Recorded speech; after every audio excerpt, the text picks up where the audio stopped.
Paramashivoham. Om Nithyananda. Paramashivoham. Om Nithyananda. Om Nithyananda. Paramashivoham. Om Nithyananda. Paramashivoham. Om Nithyananda. Paramashivoham. Om Nithyananda.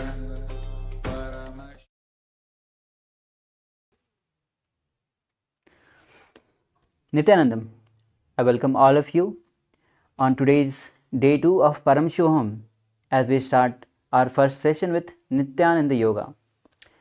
Now we'll be performing Dvitiya Vinyasa Krama, which is a sequence of 308 asanas. Now as we get ready onto our yoga mats, let's get few things ready before we start. Apply Bhasma on all the 16 places, as you can see, forehead, all these places that I'm showing where you have to apply the Bhasma. If you have little, apply it on the forehead. The next, apply Kumkum on your third eye. If you have turmeric, apply it on your temples. Now wear the Rudraksh Mala.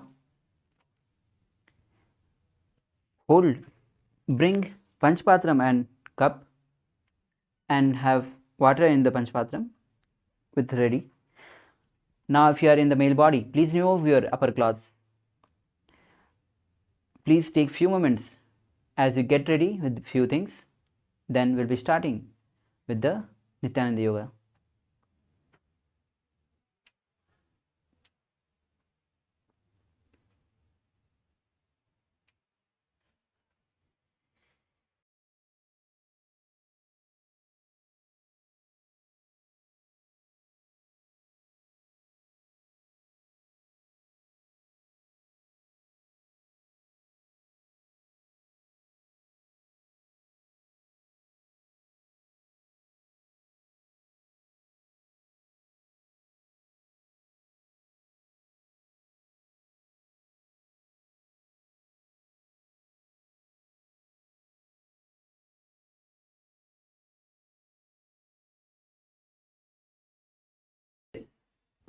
Now, as you sit with head and spine in a straight line, bring both the hands in Atmanji Mudra. We'll be starting with the Sadguru Vandanam. Nithyanandam Paramasukhadam Kevalam Jnanamurtim Dvandvatitam Gagana Sadrusham Tattvamasyaadilaksham Ekam Nityam Vimalamachalam Sarvadhi Sakshibhutam Bhavaditam Trigunarahitam Sadgurum Tam Namami. Next we'll be chanting Shiv Mool mantra 11 times internally. Om Ham Ham Shivaya Namaha. Om Ham Ham Shivaya Namaha. Om Ham Ham Shivaya Namaha. Om Ham Ham Shivaya Namaha. Om Ham Ham Shivaya Namaha. Om Ham Ham Shivaya Namaha. Om Ham Ham Shivaya Namaha. Om Ham Ham Shivaya Namaha. Om Ham Ham Shivaya Namaha. Om Ham Ham Shivaya Namaha. Om Ham Ham Shivaya Namaha. The next is the ritualistic cleansing, the Achamana. Now please take your Panchapatram and Uddharani and place it in front of you. Place your right hand in Gokarna Mudra, which is keeping all the fingers straight and bending the index finger towards the center of the palm, making a small cup with your palms. Now with the Uddharani, the spoon, take one spoon and pour it in the middle of your palms When you hear the word Swada, drink the water. Om Atmadattvam Shodayami Swada. Now pour a spoon of water in your hand and drink it. Vidyadattvam Shodayami Swada. Now again pour a spoon of water and drink it. Shivadattvam Shodayami Swada. Now with the Uddharni of water, wash your hands. Now with the base of the right hand thumb, wipe the upper and lower lip once. Om Ham Hridayaya Namaha. Now wash your hands with the Uddharni of water. Now with the right hand index, middle and ring fingers touch above the upper lip and below the lower lip.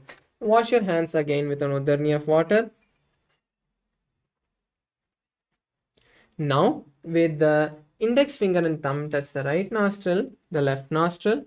With the ring finger and thumb touch the right eye, right ear, left ear. Then wash your hands with an Uddharni of water. Now with the little finger and thumb touch the navel, the right chest, the left chest, and with all the fingers together touch above the head, the right shoulder, left shoulder, and the heart center. Now wash your hands. Now keep your right palm on your left palm and place both your hands on your right thigh.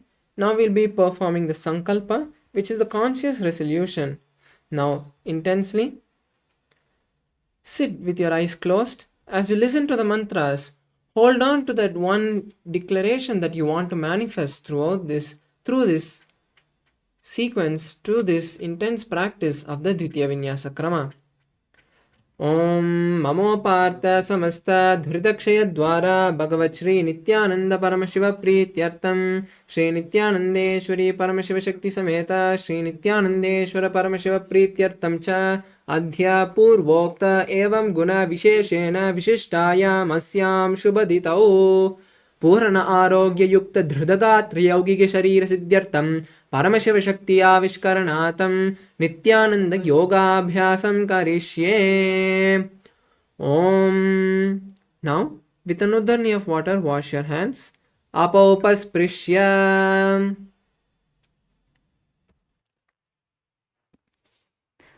Now, as we have completed the ritualistic cleansing and made the conscious resolution through Sankalpa, now we are ready to enter into the Dvitiya Vinyasa Krama 308 Asana Sequence. Now, before we do so, let's take a moment of 12 components. Now, the first component is Asana. Now, Asana refers to the various body postures practiced during the DVK.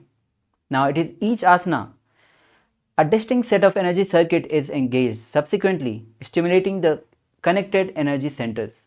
These activated energy centers plays a crucial role in promoting both healing and energization of the body. The next component is pranayama. Now, as we inhale, with the air, prana flows in the body, which we take from the surrounding air and space. Now, it prevents the escape of prana while eliminating the unwanted apana from the body. The next component is mudras. Mudras encompass a range of hand and body gestures. Even the tongue, as you can see the few movements of hands, tongues, as it's incorporated into the practice as mudras. Now, these mudras play a vital role in stimulating the nadis, which are the body's energy channels, which activates the body energy centers. The next component is bandhas. Now, as most of the time our energy leaks from our body, through bandhas we retain and direct the energy within the body. As we perform 3 and the fourth bandha, which is a combination of the 3 bandhas, which is Moola bandha, Udyana bandha, Jalanda bandha, and the fourth one is Moola bandha. Moola bandha is when you contract the perineum muscles up. That will be indicated in the red circle on the left side. The Udyana bandha, it involves the pulling the stomach in and up. which will be represented by the yellow circle. The Jalandhar Bandha, when you lock the chin to the chest, is Jalandhar Bandha. It will be marked as blue circle. Now when you apply all the three bandhas, it forms Mahamudra Bandha. Altogether is called Mahamudra Bandha. Now the next component is visualization. In the KAILASA's Nithyananda Yoga, as context and intention is everything. Why we move our body, with what intention we move our body will be delivered to us. Now, while performing the asanas, we visualize gods, sages, animals, and other powerful elements. As we do so, we embody the energies of that particular gods and goddesses, radiating them across our body. The next asana is japa. Now, the internal chanting of the Mahavakya, as initiated and given by Swamiji. Now, these chanting helps us to keep us in the high state of unclutching, enhancing our focus while yoga practice. The next component is karana. Now, the various dance postures given to us by Paramashivam himself to the whole world. Now, as we perform karnas, we embody the space of Nataraja, who performs the cosmic dance and performs the 5 actions, Panchkritya of Paramashiva. When we perform the karnas and hold the space for your intentions to become reality. Now, the next component is chanting.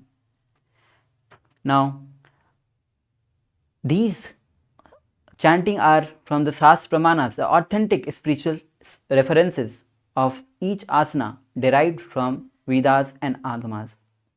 Chanting these Pramanas serves as a reminder that this yoga has been bestowed upon by the Paramashiva himself, and we are practicing the authentic yoga. The next next component is weightlifting. Now, an option to enhance the entire DVK practice, and give you the experience.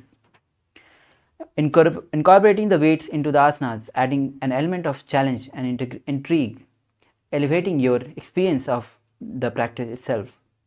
The next component is yantras.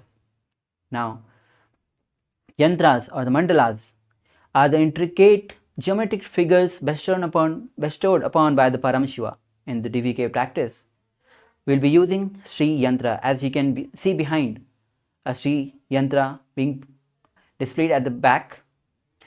Now, when you focus your gaze upon these yantras, these energy contained within the yantras are awakened within you through the process of quantum entanglement. Now, the next component is abharana, the sacred jewelry. Now, we use Rudraksha beads, known for their powerful energy holding capacity. Rudraksha acts as the spiritual batteries, preserving the super consciousness energy generated during the yoga practice in Swamiji's presence. Now, the last component is Aushadha. Now, the sacred alchemy products are the medical herbs. In DVK practice, we use 3 Aushadhas, Vibhuti. As you can see, it is to be applied on the 16 places. And the next is Kumkum, as we apply it on the 3rd eye. The turmeric on the temples. Now, as we are equipped with the insights into each component, and each component will be performed in each single asana. Now, let's initiate the DVK practice.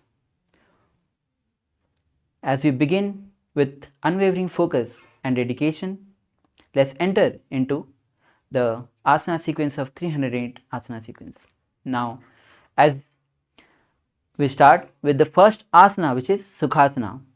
Now, sit comfortably with cross-legged position, with head neck spine in a straight line. Now, bring the index and thumb together, placing it on the respective knees in Bindu Mudra. Now the japa is Soham. The first pranayama is Samana pranayama, which is inhaling through the spine to the navel center. Visualize Lord Shiva in your inner space as we perform all the three bandhas, Mula Bandha, Udyan Bandha and Jalandhar Bandha. All together is Mahamudra Bandha.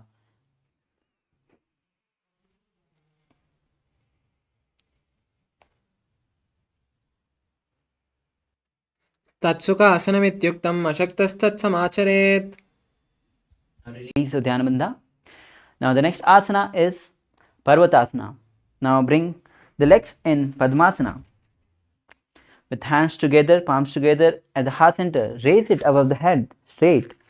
Visualize Mount KAILASA in your inner space as you perform all the three bandhas. अथ वक्षे महादेव पर्वतासनमङ्गलं यत्कृत्वा स्थिररूपी स्यात् षट्चक्राधिविलोपनम्. Now release all the three bandhas. The next asana is Halipavasana. Now bring soles of the feet together, hands at the back interlaced. As you bend down, place the forehead on the ground behind the heels. Gaze to the nose. Visualize Swamiji in your inner space as you perform all the three bandhas. पूर्वविधियाहु मे जानो उभे पकतली सम्पुटटानो. Inhale, rise up. The next asana is Nagipavasana. Again from the same position, cup both the hands in front. Gaze to the nose as you visualize cobra, snake in your inner space performing all the three bandhas. Place the forehead on the ground behind the heels. पूर्वविधि परिअगानी च होई कहूनि पनास्यो लगाई. Inhale, rise up. The next asana is Kokilasana. Now as you hold the big toe in Prana Mudra with the respective hand, lift the legs up, then cross the legs in Padmasana. Now put the elbows down on the ground. Visualize bird in your inner space as you perform all the three bandhas. अथान्यासनमावक्षे येन सिद्धो भवे नरः अकस्माद्वायुसञ्चारं कोकिलाख्यासनेन च. Now release all three bandhas. Inhale, rise up. The next asana is Nithyananda. Now place ankles on the opposite knees. Hold the opposite elbows. Gaze to the nose. Visualize Swamiji in your inner space as you perform all the three bandhas. Then rotate the hands in clockwise and anti-clockwise direction. घोड़ा बाबा पाद की आँख माखिली सोये दच चरण को वारिलो तापरि गुल्प समोये. Now relax. The next asana is Gajasana. Now bring both the hands on the ground, hip high, legs on the ground. Now we'll be visualizing elephant in the inner space as we scoop the head down and forward again and again, performing Mula Bandha and Dhyana Bandha. युज्यं पादाग्रे भूमौ कृत्वा लम्बी भूयमस्तकाग्रे निधाय. Now relax. From the same Gajasana position, we move to next asana, which is Rikshasana. Now lift the right leg heel, pulling the left leg heel on the ground. We'll be exchanging the position alternatively. Visualize beer in your space as you perform Mula Bandha and Udhyana Bandha. एकं पादमाकुञ्च गजासनं कुर्यात् रिक्षासनं भवति. Now stand tall, rise up. The next asana is Vaishasana. As you stand tall on the big toe, place both the hands at the heart center. Visualize Swamiji in your space as you perform Mula Bandha and Udhyana Bandha. केशेन पादयुलं दत्वा तिष्ठेत दोमकः. Now drop the leg heels down on the ground. The first karna is Urdhva Janu Karna. Now bring the legs in Aramandi position, which is heels together, toes apart at 45 degree, knees bent. Bring both the hands at the heart center, parallel to the ground. Now we'll be rotating our hand and right hand and right leg across the body, bringing it from outside to the heart center, then down. Repeating it on the other side as well, again and again on both the sides. This is Urdhva Janu Karna. Now relax. The next asana is Balalingasana. As I stand on the left leg, bring the right knee to the chest, hands in interlaced from outside inward in Sarva Shankari Mudra. Visualize you are caressing a baby, performing all the three bandhas. एकं जान उर्स्यालिङ्ग्यस्तातव्यं भाललिङ्गनं भवति. Inhale, relax. The next asana is Padapida Asana.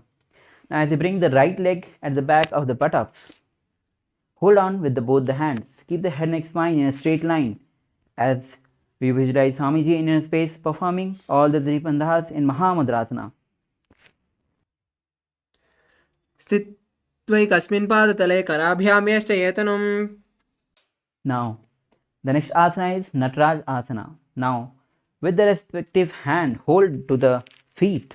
Bring the right leg, pulling it back.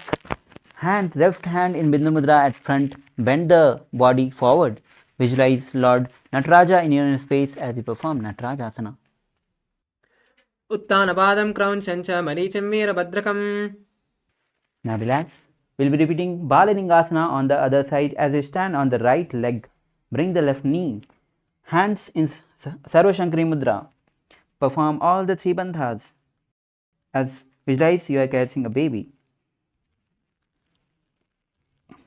एकं जान उर्स्यालिङ्ग्यस्तातव्यं भाललिङ्गनं भवति. Relax.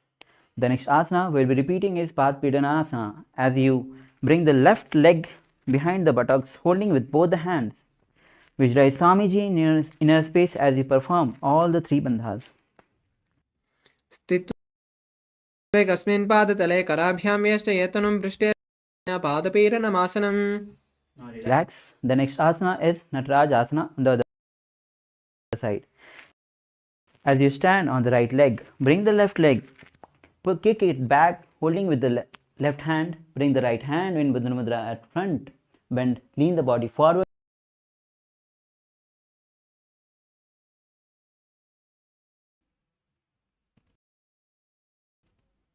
उत्तानपादं क्रौञ्चं च मरीचिं वीरभद्रकं नटराजं त्रिकोणं च सुप्ताङ्गुष्ठप्रसारणे. Relax. The next karna we'll be performing is Ardharechita Karna. Now again, bringing the legs in Aramandi position. Bring the right leg behind the left leg, the toe facing down, heels up. Bring the left hand to the chest. Bring the right hand to the nose. Swing it like a pendulum on one side. Now, exchange the position of the legs and hand. Swing the left hand in pendulum. Now, relax.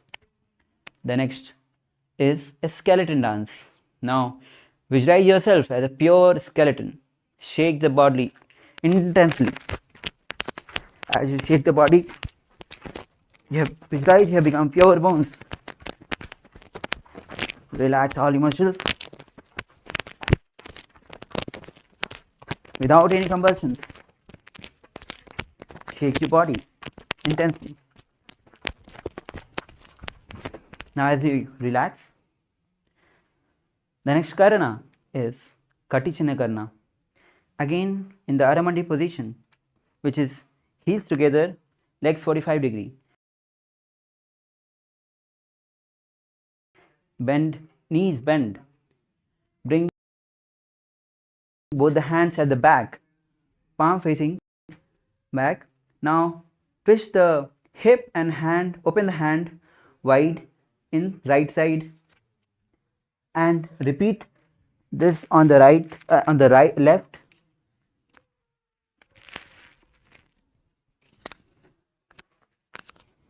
Now relax. The next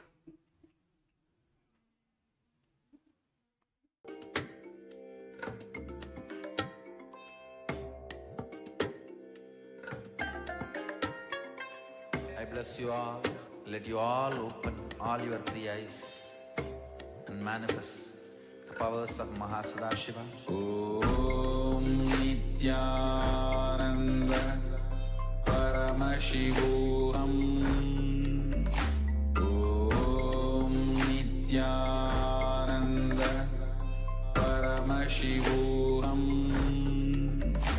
Om Nithyananda Paramashivoham.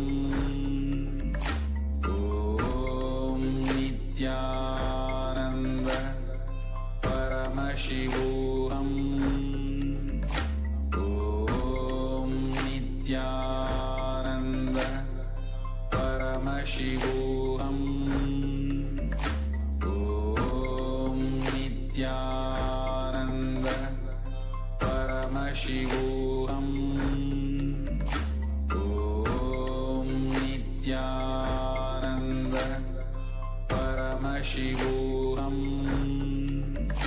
Om Nithyananda. Paramashivoham. Om Nithyananda. Paramashivoham. Om Nithyananda. Paramashivoham. Om Nithyananda. Paramashivoham. Om Nithyananda. Paramashivoham. Om Nithyananda. Paramashivoham. Om Nithyananda. Paramashivoham. Om Nithyananda. Paramashivoham. Om Nithyananda. Paramashivoham. Om Nithyananda. Paramashivoham. The next asana is Tadasana. Now, as we stand tall on the big toe, now bring both the hands above the head, palms facing each other. Now head beside the ears. Visualize palm tree in your space as you perform all the three bandhas in Mahamudra Bandha. Mahamudra भद्रगौणो tadasana विभेदकान्विनो तानं सदा कुर्यात् अन्तर्वत्नीय तिप्रिया. Now drop your heels on the ground. The next asana is Uttanasana. As we, from the standing position, we bend down. Place both the hands beside side of the legs. As you bring the head to the knees, visualize Swamiji in your inner space. Mahamudra भद्रगौणो tadasana विभेदकान्विनो तानं सदा कुर्यात् अन्तर्वत्नीय तिप्रिया. If you have dropped your mala, please wear it again. Now bring the body in plank position as we move to the next asana, which is Tarakshvasana. Now tuck the chin to the chest in Tarakshvasana. Now rotate from left, right, again, repeating in constantly repeating the head in opposite directions. Visualize Swamiji in your inner space. गजासनवस्थित्वा मस्तकं वारं वारं दक्षिणकक्षं सव्यकक्षं नयेत् तरक्ष्वासनं भवति. Now as you lower your body down on the ground, the next asana we'll be performing is Bhujangasana, where the feet extended back, toes at the facing back, hands side of the chest. Now visualize cobra in your space as you lift the chest, open your mouth wide and inhale through the hollow of the throat. अङ्गुष्ठनाभिपर्यन्तम् अधो भूमौ विनिन्दिशेत् कराभ्यां जतरां धृत्वा ऊर्ध्वशीर्षः पनीवहि.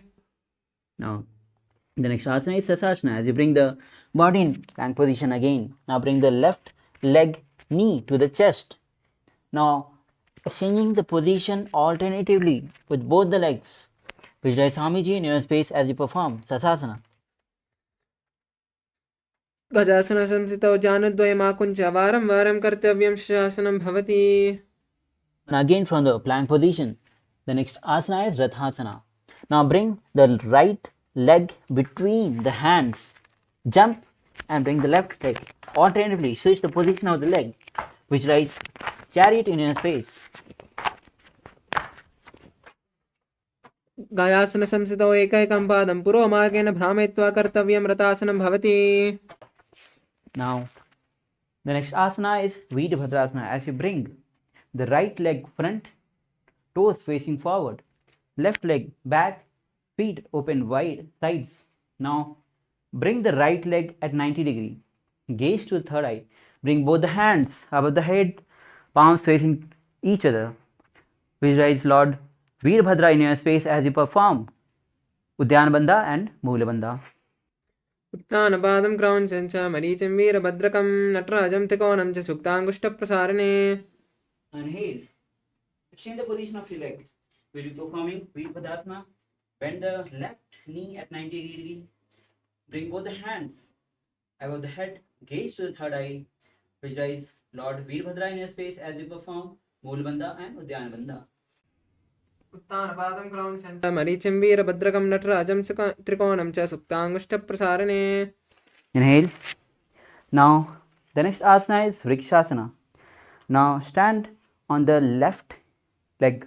Bring the right leg on the inner thigh of the left. Bring both the hands together at the heart center. Raise it above the head. Visualize tree in your space as you perform Moolabandha and Udyanabandha. वामोर्मूलदेशे च याम्यं पादं निधायतो तिष्ठेत् वृक्षवद्भूमौ वृक्षासनसंविदुः. Now the next asana is Garudasana. Now bring the right leg on the opposite hip. Bring both the hands at the heart center in Namaskar Mudra. Visualize Lord Garuda in his space as you perform Garudasana. गरुडासनमावक्ष्य येन ध्यानं स्थिरं भुवि सर्वदोषाद्विनिर्मुक्तो भवति य महाबली. Now drop the right leg on the ground. Now we'll be repeating Vrikshasana on the other sides as we lift the left leg onto the inner thigh of the right. Bring both the hands, Namaskar Mudra at the heart center, bring it above the head. Visualize tree in your space as you perform Moolabandha and Udyanabandha. वामोर्मूलदेशे च याम्यं पादं निधायतो तिष्ठेत् वृक्षवद्भूमौ वृक्षासनं इदं विदुः. Now drop the left leg down. Now the next asana is Garudasana. Bring the left leg onto the opposite hip. Hands in Namaskar Mudra at the heart center. Visualize Lord Garuda in his space performing Garudasana. गरुडासनमावक्ष्य येन ध्यानं स्थिरं भुवि सर्वदोषाद्विनिर्मुक्तो भवति य महाबली. Now drop the left leg. Now the next asana is Trikonasana as we bring right leg at front, toes facing forward. Left leg at the back, feet open sideways. Now bring both the hands back to the ground as you lower the right hand down. Gaze to the sky. Bring through the palms.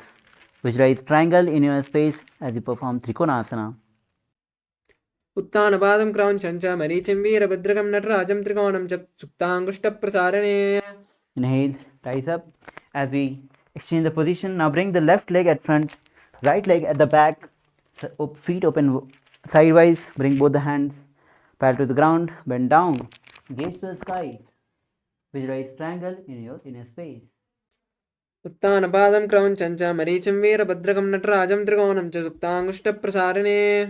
Inhale, rise up. Now we'll be performing Nikutaka Karna. Again, stand in Armandi. Now bring both the hands at the heart center. Left hand down, right hand up, palms facing each other as we lift the heel of the right leg. Now we'll be exchanging the position of the hand and leg simultaneously, alternatively shifting the position again and again. This is Nikutaka Karna. Now relax. The next asana is Angushthasana. Now with the toes tucked, sit on the heels, perineum on the heels. Now with the knees together, palms in Namaskar Mudra. Visualize Swamiji in your space. Now the new pranayama is Bhramari pranayama. Inhale like a male bee, exhale like a female bee. कबन्धासनमित्याहो गोरक्षासनमेव च अङ्गुष्ठमुष्टिकं येयं ब्रह्मप्रसादितं तथा. The next asana is Saurasana. Now as we bring the right leg front, toe facing up, fingers touching the ground, palm facing front in Varamudra. Visualize Swamiji in your inner space as you perform Saurasana. प्रसार्य एकं पादतलं संस्थाप्य त्वेकपादकम्. The next asana is Vidhunanasana. Now from the same position, bring the right hand in Pranamudra, hold the big toe of the right leg. Now bring the left hand, touch the ankle of the left leg, bend bend down, touch the head to the knees. Vijaya Swamiji in your space. Now keep continuing the Brahmani Pranayama. गुल्पस्थितौ पादमेकं प्रसार्य तत्पादाग्रं संस्थितेत् तत्करेण. Inhale, rise up. Now we'll be repeating Swarasana on the other side as you bring the left leg front toe facing upward. Hands in Varamudra. Vijray Swamiji in your inner space. प्रसार्य एकं पादतलं संस्थाप्य त्वैकपादकम्.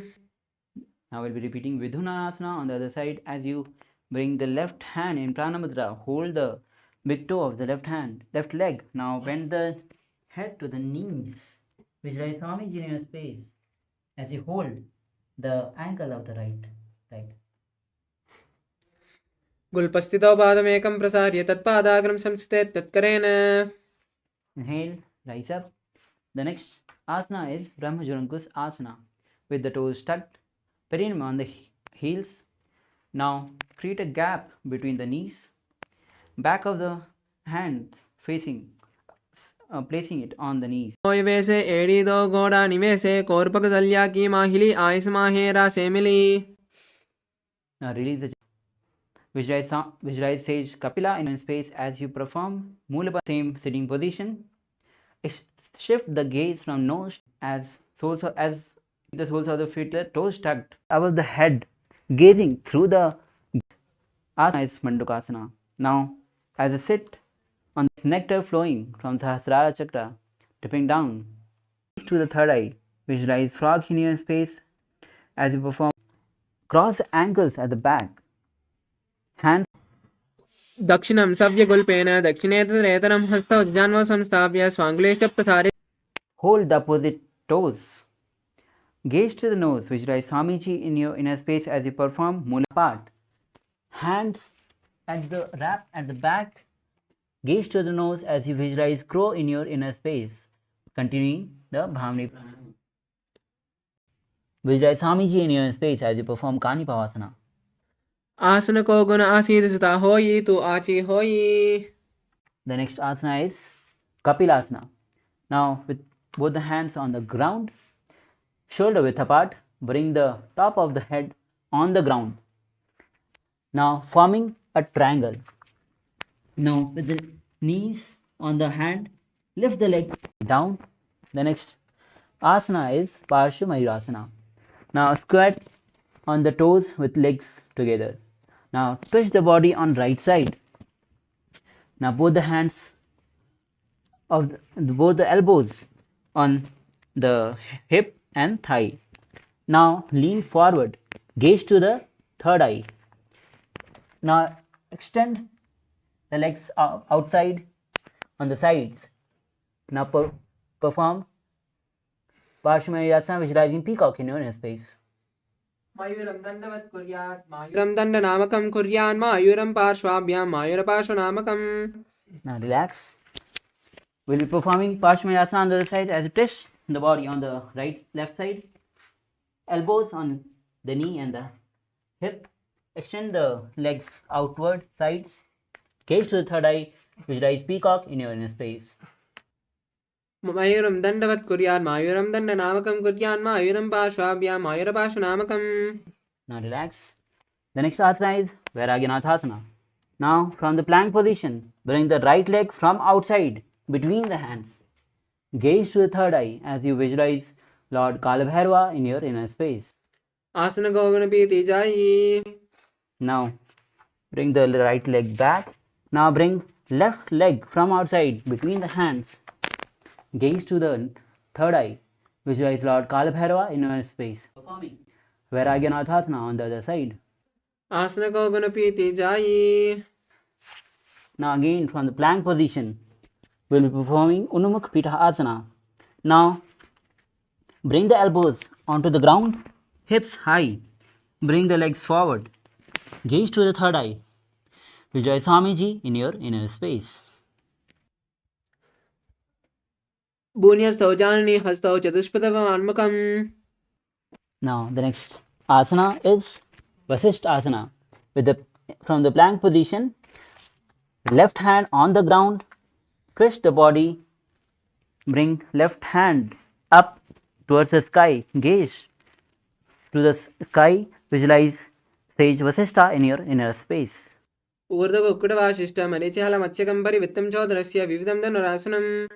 Now, as we rotate and perform Vasishthasana on the other side, raise the hand, left hand up towards the sky. Gaze. Visualize Sage Vasishthasana, Vasishtha in your inner space. Inhale. Now bring both the legs front, extended forward, toes facing up. Gaze to the nose as you bring both the hands, palms facing up underneath the buttocks. Visualize Lord Hanuman in your space as you perform Jalanda Bandha and Mulabandha. दो करा की ube हथेली कोरवाली मेले भेली. Release the bandha. As you bring the hands in Prana Mudra, touching both the respective big toe with the hands, will be performing Paschimottanasana. As you bend down, touch the head to the knees, Vijay Swamiji in your space, performing all the three bandhas. जानो पर इल्ललाटम तो पश्चिमं तानु मुच्यते. Inhale, rise up. The next asana is Ugrasana. Now bring interlace both the hands at the back of the head. Bend down, head to the knees. Visualize Kali in your space, performing all the three bandhas. स्वपानिभ्यां दिरं Ditwah जानोपरिशीर्णन्यसेदासनमिदं प्रोक्तं भवेदनिलिदीपनम्. Inhale, rise up.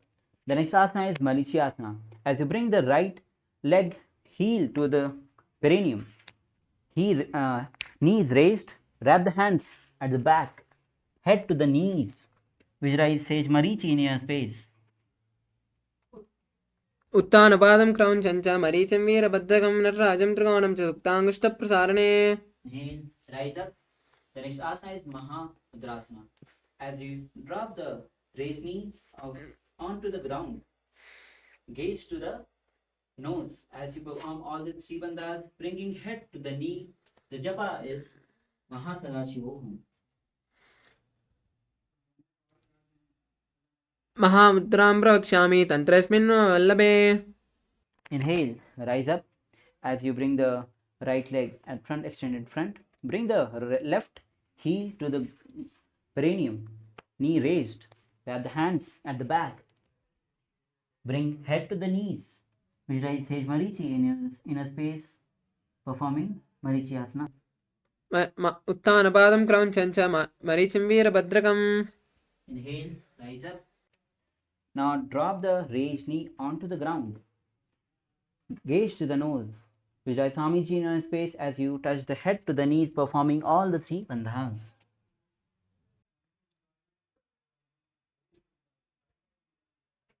महामुद्रां प्रवक्ष्यामि तन्त्रेऽस्मिन् मम वल्लभे. Inhale, rise up. Now bring soles of the feet together. We'll be performing Bhadrasana 2. Now with soles of the feet together, heels close to the perineum, hands interlace at front, gaze to the third eye as you visualize Swamiji in your inner space. गुल्पस्थितौ गुल्पौ तु कृष्णस्यादः शिवन्याः पार्श्वे क्षिपेत्. Now the next asana is Gwalipasana. With soles of the feet together, extend the legs forward, heels together, heels apart, toes together, hands on the respective knees. Gaze to the nose. Visualize Swamiji in your space as you perform Mulabandha and Chalandarbandha. पूर्वचर परचोकह्य सोहि वाहि विद्यो की जी सोयि. Now release the Jalandabandha. The next asana is Joniasana. As you bring the soles of the feet together, heels close to the perineum. Hold the soles of the feet. As you bend down, touch the nose to the ground. Gaze to the nose, performing.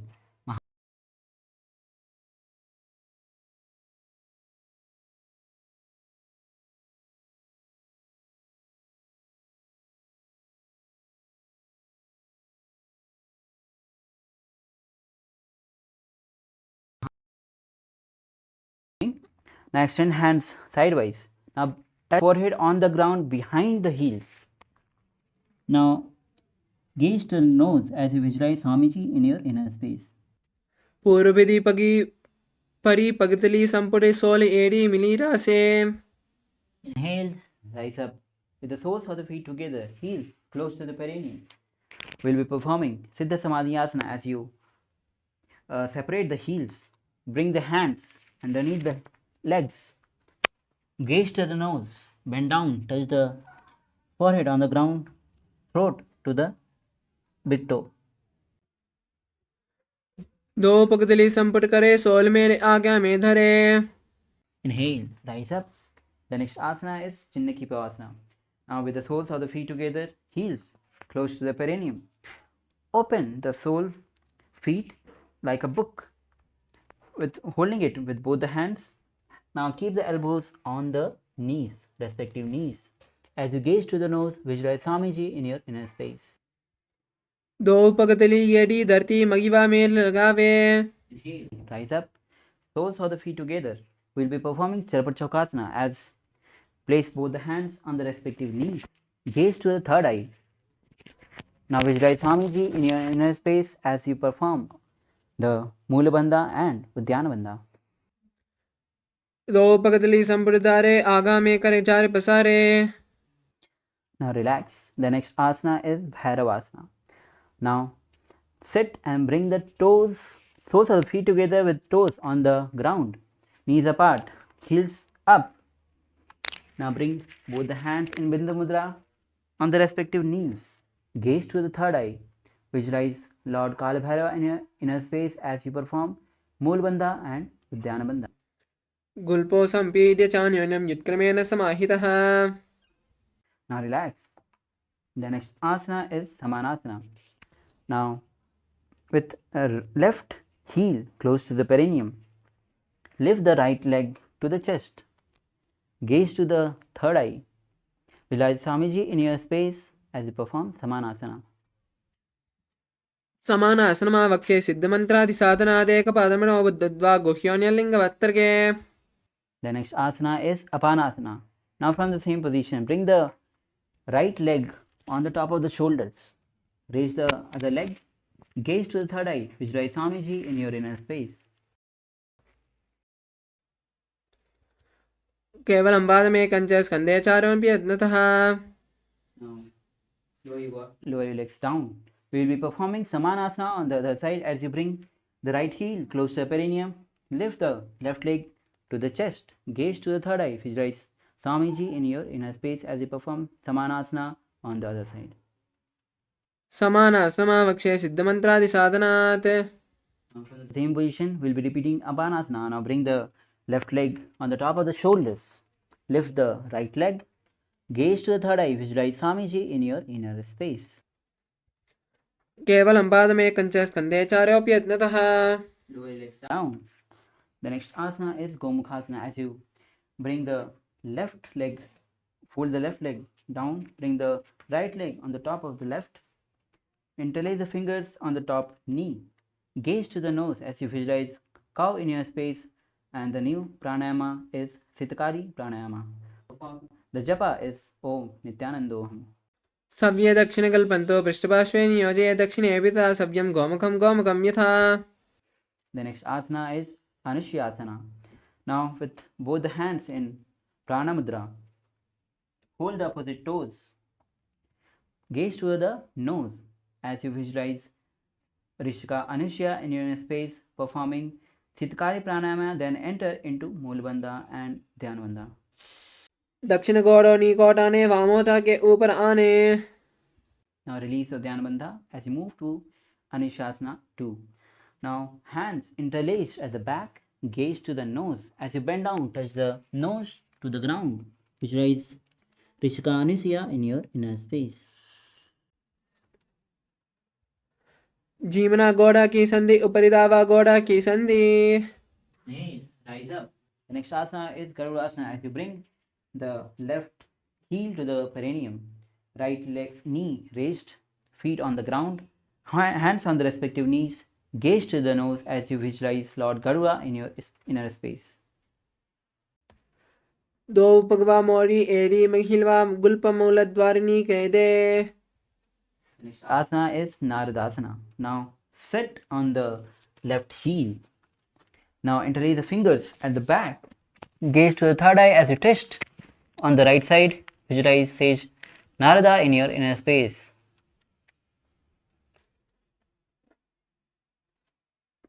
पिष्ट जुबाम पगली केरी भूपरिता ही लगावे फेरी. The next asana is Matsya Pitakasana. Now bring the left leg on the opposite thigh. Now with the right knee raised, hold the right toe with right hand in Pranamudra. Hold the chin up from the left hand. Gaze to the nose as you perform Siddhkari Pranama, as you visualize Matsya, the avatar incarnation of Lord Vishnu. वामेन वामाङ्गुष्टन्तो गृहीत्यं मत्स्यपीठकम्. Now we'll be repeating Gomukhasana on the other side as you bring the right leg on the ground, left leg on the top, hands interlaced on the top knee. Gaze to the nose as you visualize cow in your inner space performing Siddhkari Pranayama. सव्ये दक्षिणकल्पन्तो पृष्ठपार्श्वे नियोजयेत्. The next asana is Anushasana. Bring both the hands in Pranamudra. Hold. Press the opposite toe as you gaze to the nose. Visualize Rishika Anushya in your own space. Perform Siddhkari Pranayama, then Uddiyana Bandha and Mulabandha. दक्षिण गोडोनी कोटाने वामोटा के ऊपर आने. Uddiyana Bandha. Now interlace the fingers at the back. We'll be performing Anushasana 2. Now gaze to the nose as you bend down. Front, bring nose to the ground. Visualize Rishika Anushya in your inner space. जीमना गोडा की संधि ऊपर दावा गोडा की संधि. Inhale, rise up. Now the next asana is Garudasana on the other side. Now bring the right heel to the perineum, left knee raised, hands on the respective knees. Gaze to the nose as you visualize Lord Garuda in your inner space. Performing Siddhkari Pranayama. धोवो पगवा Modi AD महिवा गुल्पनी मूलद्वारिणी चैदे. The next asana is Naradasana. Now sit on the right knee, right heel. Interlace the fingers at the back as you twist the body on left side. Gaze to the third eye. Visualize Sage Narada in your inner space. पिष्ट जुबाम पगली केरी भूपरिता ही लगावे फेरी. Relax and untwist your body. The next asana is Matsya Pitakasana. Now, as you bring the right leg on the left thigh, left knee raised, visualize Matsya in your inner space as you hold on to the toe with the left hand and chin with the right hand. Gaze to the nose, performing Matsya Pitakasana. वामेन वामाङ्गुष्टन्तो गृहीत्वं मत्स्यपीठकम्. Now, with both the legs extended forward, we'll be performing Matsendrasana. Now bring left leg onto the opposite thigh. Raise the opposite knee. Twist on the right side. Now elbow on the knee. Right hand on the ground. Gaze to the third eye. Perform Matsendrasana. उदरं पश्चिमाभासं कृत्वा तिष्ठति यत्नतः. On the same position, bring the left hand in Pranamudra. Hold the toe of the right. Bring the right hand on the ears. Gaze to the third eye. Performing Kubalasana. Visualize camel in your inner space. आसन को गणपीति जायी. Drop the back hand at the back. Hold the chin. Gaze to the third eye. Matsendrasana 2. मत्स्येन्द्रपीठं छत्रप्रदीप्तं प्रचण्डरुक्मण्डलकण्डनास्त्रम्. And twist your body. Now with right leg on the opposite thigh, raise the left knee. Twist on the left side. Right elbow on the left knee. Gaze to the third eye as you visualize Matsendranath in your inner space, performing Matsendranath asana on the other side. उदरं पश्चिमाभासं कृत्वा तिष्ठति यत्नतः. The next asana is Kubasana. As you hold the left toe with the right hand in Pranamudra, bring the left hand close on the ears. Gaze to the third eye. Visualize camel in your space. आसन को गणजोलो जाये. Drop the left hand on the ground. touch the chin with the right hand, gaze to the third eye as you perform Matsyendrasana 2. मत्स्येन्द्रपीठं प्रचरन् मत्स्येन्द्रपीठं झठरप्रदीप्तिं प्रचण्डरुक्मण्डलखण्डनास्त्रम्. Now on twist your body. The next asana is Padmasana as you bring the legs in Padmasana. Gaze to the nose, hands on the respective knees.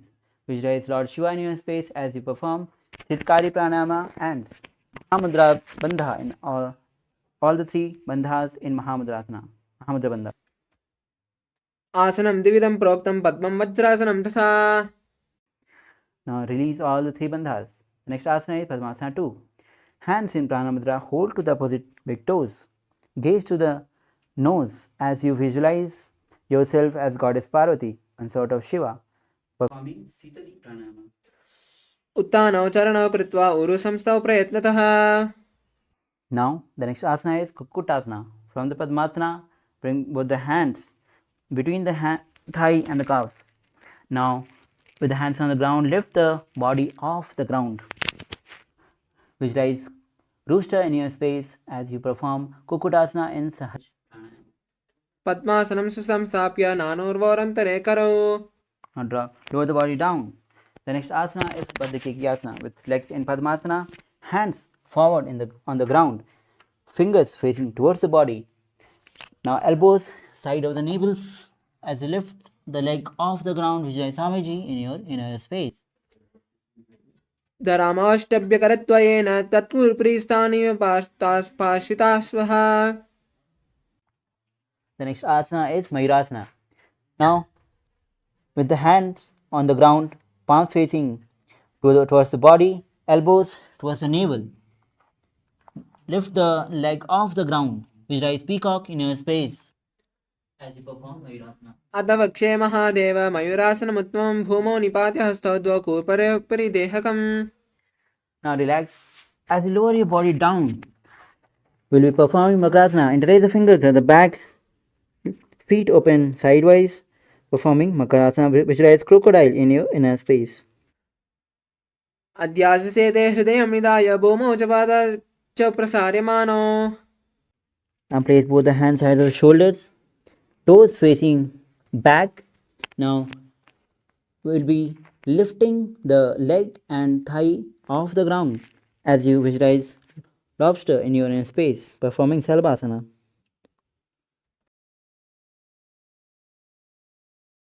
We'll visualize अध्याससेते करयुग्मं वक्षो भूमिमवष्टभ्य करतलयोस्तलाभ्याम्. drop the legs on the ground. The next asana is Ustrasana. Now hold the respective leg with the respective hand. Now bring the legs towards the ground from the side of the hips. Visualize camel in your space as you perform Ustrasana. अध्याससेते पदयुग्मं वक्षं पृष्ठे निधाप्य निद्धितं कराभ्याम्. The next asana is Dhanurasana. Hold on to the respective feet with the respective hand. As you gaze to the third eye, lift the chest and leg up. Visualize Lord Shiva's bow in your space as you perform Dhanurasana. प्रसार्य पादौ भुविदण्डरूपौ करे च पृष्ठे धृतपादयुग्मम्. Now the next asana is Bhagasana as you sit in Bhagasana with hands on the respective knees. Gaze to the third eye. Visualize Swamiji in your inner space. उल्टा मोड़ी भाव दो वैसे बहरो जगदी करे एक वैसे. The next asana is Gohi Asana. Now bring the hands shoulder width apart, hands interlaced. Hold the head with the hands as you lift the legs off the ground. Touch the knees to the chest. Try to bring the chin to the knees. Visualize Swamiji in your space. दो हाथ की कहुनी जोई पुनः कराने जाने दोनी. From the same position, lift the legs vertically up, performing Sirsasana. Visualize Swamiji in your inner space. विपरीतं मण्डलं च द्विदैव विदितं हिनः. Now lower your body down as you bring the legs extended forward. The next asana is Asana, and we are entering into the new pranayama, which is Bhatsika pranayama. Now hold the calves with the respective hand. Raise the legs vertically up. As you bring the head to the knees, the japa is Om Nithyananda Paramashivoham. As you perform, visualize Swamiji in your space performing Bhatsika pranayama. दो हाथ पका बाहर आने घोड़ा तले कांक सीटाने. Now relax. The next asana is Parighasana. Now bring the legs at 45 degree. Hands behind the head touching the opposite shoulders. Gaze to the third eye. Visualize maze in your space as you perform Bhatsika pranayama. उत्तानं शयनं कृत्वा पादौ मिलित्वा प्रसार्य. Relax. The next asana is Naukasana. Now again bring the legs at 45 degree. Hands parallel to the ground. Gaze to the third eye. Visualize both in your space as you perform Bhatsika pranayama. उत्तानशयनं कूर्पराभ्यां भूमिमवष्टभ्य. Relax. The next asana is Rudrasana. With soles of the feet together, hands underneath holding the feet, bring the soles of feet to the chest, gaze to the nose as you bring the throat, resting it on the toes. Visualize Lord Rudra in your space as you keep continuing Bhatsika pranayama. पगतले संपुट करे हाथस्य पगा ऊंचा पगा की. Now with soles of the feet on the ground, knee raised, we'll be performing Unmukh Pitasana 2 as you lower the body down. Now hands behind the heel, lift the hip high, gaze to the nose as you perform Mudabandha and Jalandharbandha. ऊर्ध्वे च जानुनी कृत्वा शवित्वोद्वमुखं तथा उत्थाप्य हस्तौ तिष्ठेतु पीठ उन्मुखनामके. Now lower your body down on the ground, hands, feet apart. Now we'll be performing Jiva Chalaka Kumbhaka. Now inhale, visualize, mentally force the air across across the whole body. Visualize Swamiji in your space as we perform Savasana. अथ शवासनम् उत्तानं शववद्भूमौ शयनं तु शवासनं शवासनं शान्तिहरं चित्तविश्रान्तिकारकम्.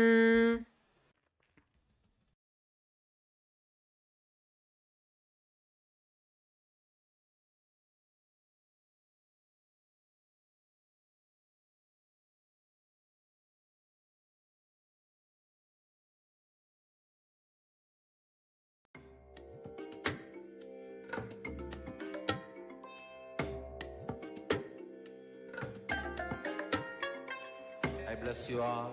Let you all open all your three eyes and manifest the powers of Mahasada Om Nithyananda Paramashivoham. Om Nithyananda Paramashivoham. Om Nithyananda Paramashivoham. Om Nithyananda Paramashivoham. Om Nithyananda Paramashivoham. Om Nithyananda Paramashivoham. Om Nithyananda Paramashivoham. Om Nithyananda Paramashivoham. Om Nithyananda Paramashivoham. Om Nithyananda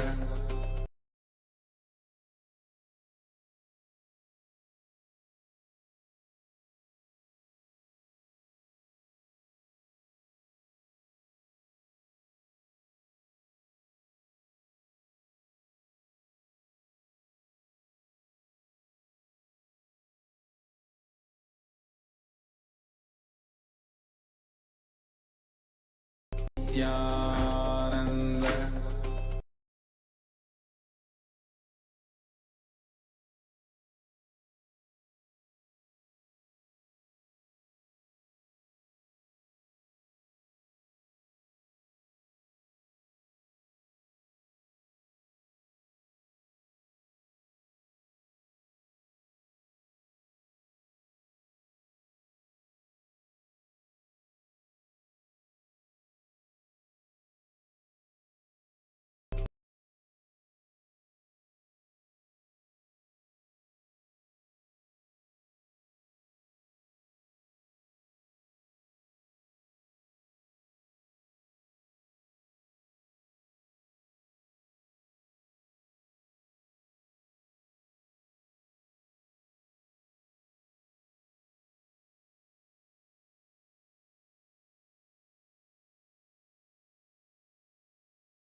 Nithyananda Paramashivoham.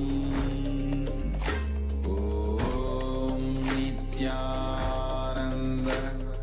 Paramashivoham. Om Nithyananda Paramashivoham.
Sorry for the technical glitch. I hope we are visible and audible to everyone now. Let us continue with the next asana of the sequence, which is Kalyanasana. Now raise your knees up and bring your arms underneath the legs as you interlock your fingers behind your back in Parashu Mudra, gazing to the tip of your nose and visualizing yourself as a beautiful, auspicious goddess in Kalyanasana. दो हाथ पगम नीचे आने तिनको गोड़ा नीचे ठाने. Next up is Sankatasana. Now stack your knees and place the top of the left foot flat on the mat, sitting with your perineum on the left heel, with the right foot by the left hip. Place your hands on opposite knees. Gaze outwards without focusing on any external objects in Vaishnavi Mudra, while visualizing yourself as an elegant swan. वामपादं चितेर मूलं संन्यस्य धरणीतले. Next up is Dhenukasana. Now slide the left heel outside the hip. Place your hands on top of both knees. As you visualize a cow in your inner space, breathe in Ujjayi Pranayama, making an ocean-like sound with your mouth as you engage Uddiyana Bandha and Mula Bandha. अनुषाकी Nagar पंचडम वृषीलिंद गल्यम्नी. Next up is Machandrasana. Now place the right foot on the left thigh and the left foot on the right knee. Bring your left hand behind your back, twisting your spine, holding on to opposite thighs with your hands, and gazing to your third eye as you visualize Swamiji in your inner space. वामजंग वरदचनटाने वामहस्तपिष्ठीति आने. Next up is Machandrasana 2. Untwist your spine, hold onto the big toes in Prana Mudra as you lean forward and down, placing your forehead on the mat. Now visualize Swamiji in your inner space. प्रथम जी मनो चरण जजोई वामजंग परिराखे सोई. The next asana is Guru Asana. Maintaining the same sitting posture, interlock your fingers and place them on the top knee. Engage all three bandhas Mahamudra Bandha as you visualize Swamiji, your Guru, in your inner space. ऊरुमूले इतरपादस्य कनिष्ठिका प्रदेश गुल्फं संस्थाप्य. Now untwist your legs and place the top of the right foot on the mat as you stack the left knee over top, sitting on the right heel, hands on opposite knees, visualizing a swan and Sankatasana on the other side. वामपादं चितेर्मूलं सन्न्यस्यधरणीतले पाददण्डेन यां येन वेष्टयेद्वामपादकम्. Slide the right heel outside the hip. Place your hands on the top knee. Visualize a cow and engage Uddiyana Bandha and Mula Bandha in Dhenukasana on the other side.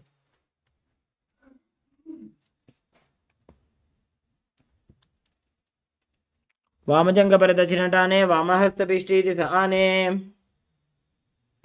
Now repeat Machandrasana on the other side. Place the left foot on the right thigh and the right foot on the left knee. Bring the right hand behind, hold onto opposite thighs and twist your spine as you gaze to your third eye and visualize Swamiji. प्रथमजी मनोचरणजोजी वामजङ्घपरिराखे sooji.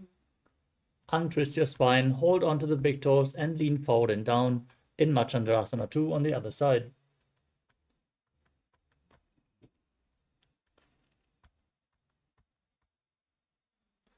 प्रथमजी मनोचरणजोजी वामजङ्घपरिराखे sooji.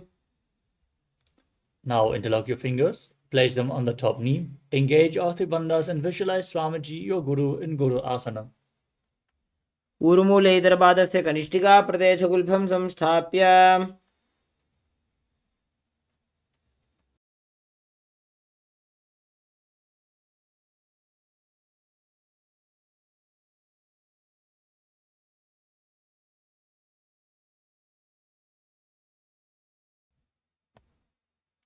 The next asana is Parshasana. Now place your feet flat on the ground and lift your knees to the chest as you hold onto opposite knees with your hands, pulling them close. Bring your tongue up in Kechari Mudra, leading the tongue up along the nasal tract if you can, as you gaze to your third eye and visualize Swamiji in your inner space. पादतले भूमौ निधाय जाननिवृत्ति निधाय. Next up is Bodha Shukasana. From the same position, hold onto opposite wrists, pull the knees close, place your chin on the knee as you gaze to the tip of your nose and visualize Swamiji in your inner space. दोवु पगतली भूपरिधरे korma हिलिये सेकरे. Next up is Kudakatasana. Now bring your hands underneath the knees and hold on to opposite elbows, pulling your knees close to the chest as you gaze to the nose and visualize Swamiji. दो हाथ पग बाहर ल्यावे गोड़ा नीचे ले टहरावे. Next up is Sumati Asana.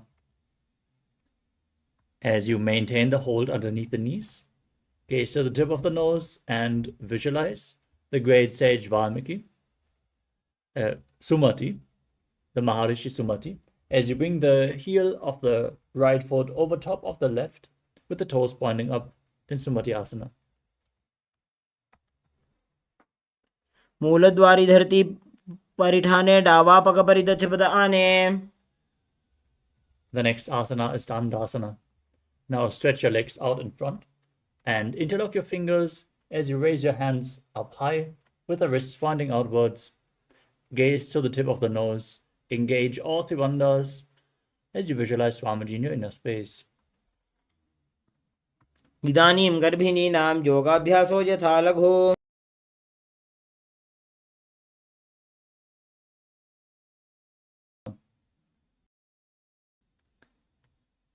Now sit with your legs extended. Hold on to the big toes in Prana Mudra. As you lean forward and down, bring your chest down, head to the knees and start performing Nadi Shodhana, inhaling through one nostril and exhaling through the other alternately without the support of your hands. Gaze to your nose as you visualize Swamiji in your inner space. दोवु पग मिलिवा पसारी पगा का अंगूठा पकड़ी लीला टकोड़ा लगावे. Next up is Pidokasana. As you sit with your legs straight, extend the knees slightly up and bring your arms underneath the knees, holding on to the feet from the outside. Now gaze to your third eye and visualize Swamiji in your inner space. प्रथम वे सीधो पाव पसारी कछुको उर्द को कुरडो डारे. The next asana is Jalandhari Pavasana. As you keep your legs extended, the soles of the feet together, bring your hands underneath the shins and your chin on the heels.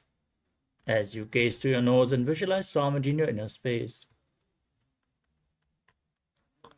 दो वेड़ में लिखे दीजिए हाथ पसारी. Next up is Urdhva Paschimottanasana.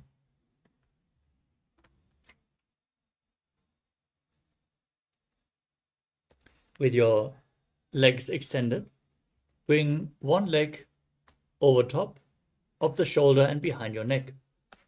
Then lean forward and down and hold onto the front foot with both hands. As you visualize Swamiji in your inner space, perform Pratyahara Kumbhaka. Visualize the prana flowing up through 9 points of the body, starting from the soles of the feet to the regenerative organ, to the navel, to the heart, to the throat, to the palate of the mouth, the center of the eyebrows, the top of the forehead, and the crown center. This is Pratyahara Kumbhaka. Engage Mula Bandha and internally chant Om Nithyananda Paramashivoham.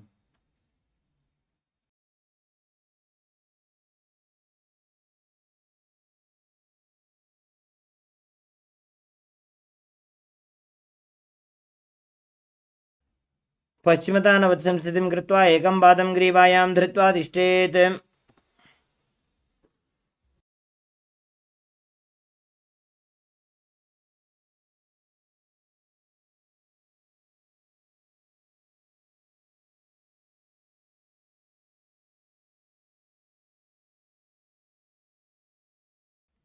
We move on to Anandasana.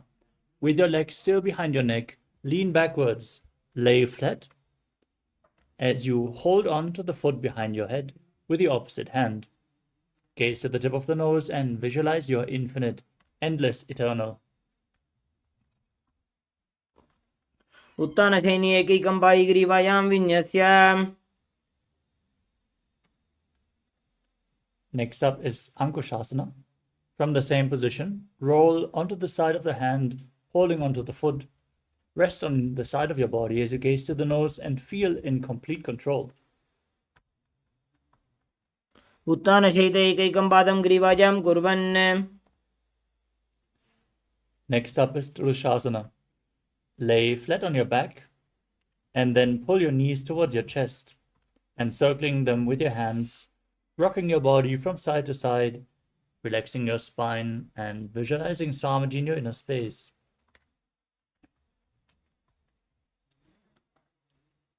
उत्तानशयनं जानुनी हृदयवष्टम्भ. Next up is Urdhva Paschimottanasana on the other side. Now lift the other leg behind your neck. Lean forward and down, hold onto the front foot. Visualize Swamiji. Keep performing the Pratyahara Kumbhaka.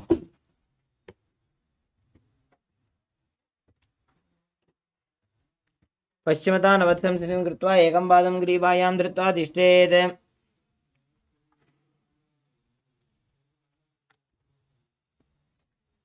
Now repeat Anandasana on the other side, holding onto the foot behind your neck and leaning back as you visualize yourself as unending. उत्तानशयनी एकैकं Pai ग्रीवायां विन्यस्य. Now roll onto the side of the hand, holding onto the foot. Gaze to your nose and feel in complete control in Ankushasana on the other side. उत्तानशयित एकैकं पादं ग्रीवायां कुर्वन्. The next asana is Yoga Nidrasana. As you lay on your back, one by one, lift your feet up behind your neck. If you can't bring them behind your neck, you can lift them over your shoulder or cross them in front and pull them towards you to open up your hips. Gaze towards your nose and visualize Swamiji in your inner space. पादाभ्यां वेष्टयेत् कण्ठं हस्ताभ्यां पृष्ठबन्धनम्. The next asana is Atmaramasana. With your legs raised towards the head, wrap your hands around the legs and interlace your fingers behind your neck as you gaze to your nose and visualize Lord Vishnu blessing you from within. Atmaram आसन प्रथम सोधोसोवे. Next up is Kochikasana. As you lay on your back, lift your knees up towards your chest with the soles facing upwards as you extend your arms out to the side at shoulder level. Now gaze to your third eye and visualize Swamiji in your inner space. दोवो हाथ चीदा सा करे तिनसो बेसपा करे. Next up is Jatara Parivritti. This asana consists of 3 steps. You're going to perform all 3 steps and then repeat them on the other side. First, let us enter in neutral position, which is Kochikasana, where you pull your knees to the chest and extend the arms out to the side. Then drop one knee to the side and extend the opposite leg down. This is the first step. Then bend both knees to the side. This is the second step. And then extend both legs to the side, hold onto the feet and gaze in the opposite direction as you visualize Swamiji. Form the Mula Bandha and then return to the neutral position. Drop the other knee to the side, extend the opposite leg down, bend both knees to the side, and now extend them as you gaze away from the feet. परिवृत्ति कोक्षे भागे त्रिदाहि परिकीर्तितः बद्धकोणं सुप्तकोणम् ऊर्ध्वकोणम् अथापि च.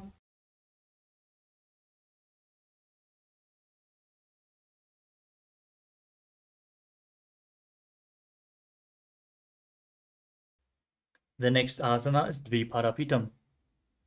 As you lay on your back, place your feet flat on the mat and then lift your hips up high as you hold onto your ankles. Gaze to the tip of the nose and visualize yourself as sturdy as a bridge as you start breathing in Mudra Kumbhaka, engaging Jalandhara Bandha while exhaling, forcefully pushing the air through the throat lock. प्रतिक्रियायुतं द्वन्द्वपीठ सर्वबलप्रदम्.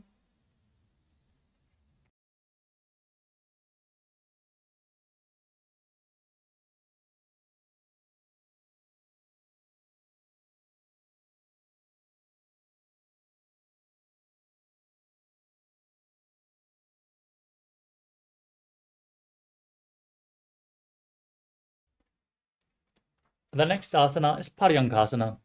Laying on your back with your feet flat, bring your hands over top of your shoulders, fingers pointing towards your feet as you lift your entire body off the mat. Push your hips up high as you visualize yourself as sturdy as stone furniture. Breathe calmly through your nose in Sahaja Kumbhaka.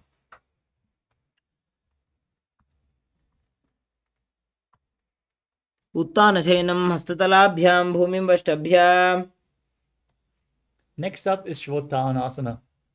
Laying on your back, lift your knees up towards your chest and place your hands on the respective shoulders as you move your hips round and round in a circular motion. Visualize yourself as a dog playfully rolling around on its back. शवच्छरीरं संस्थाप्य जानुनी सम्मील्य नाभुवानिजम्. The next asana is Viparita Karani. As you lay on your back, lift your hips up high and keep your arms flat on the mat for stabilization as you move your legs in a circle.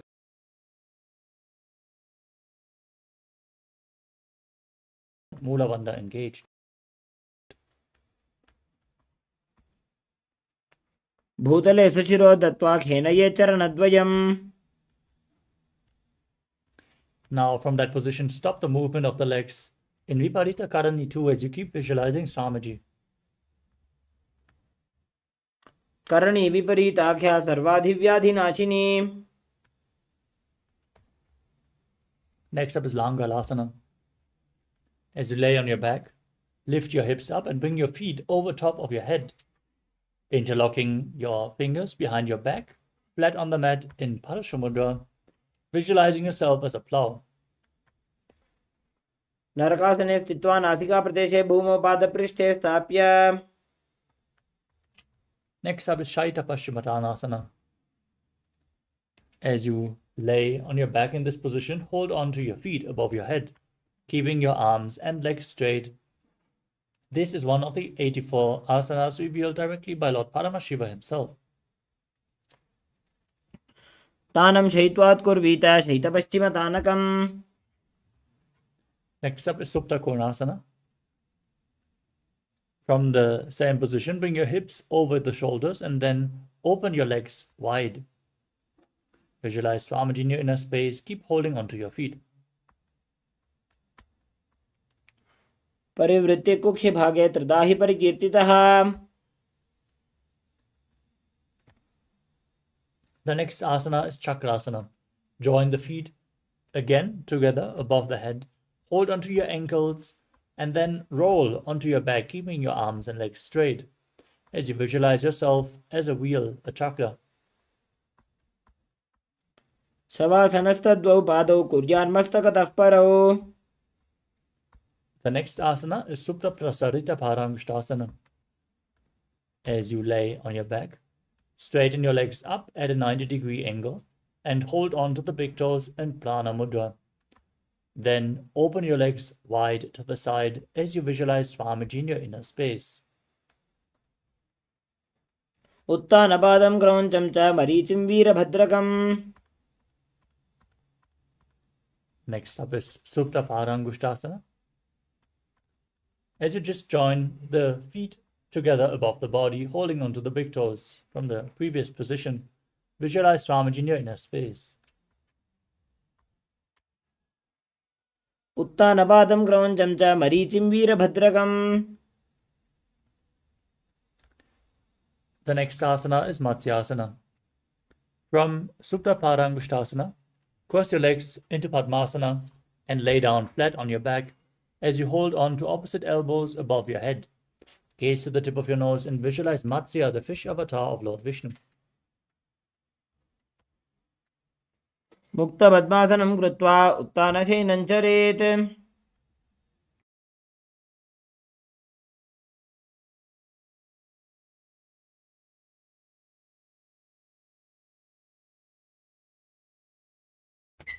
Next up is Parasharamasana.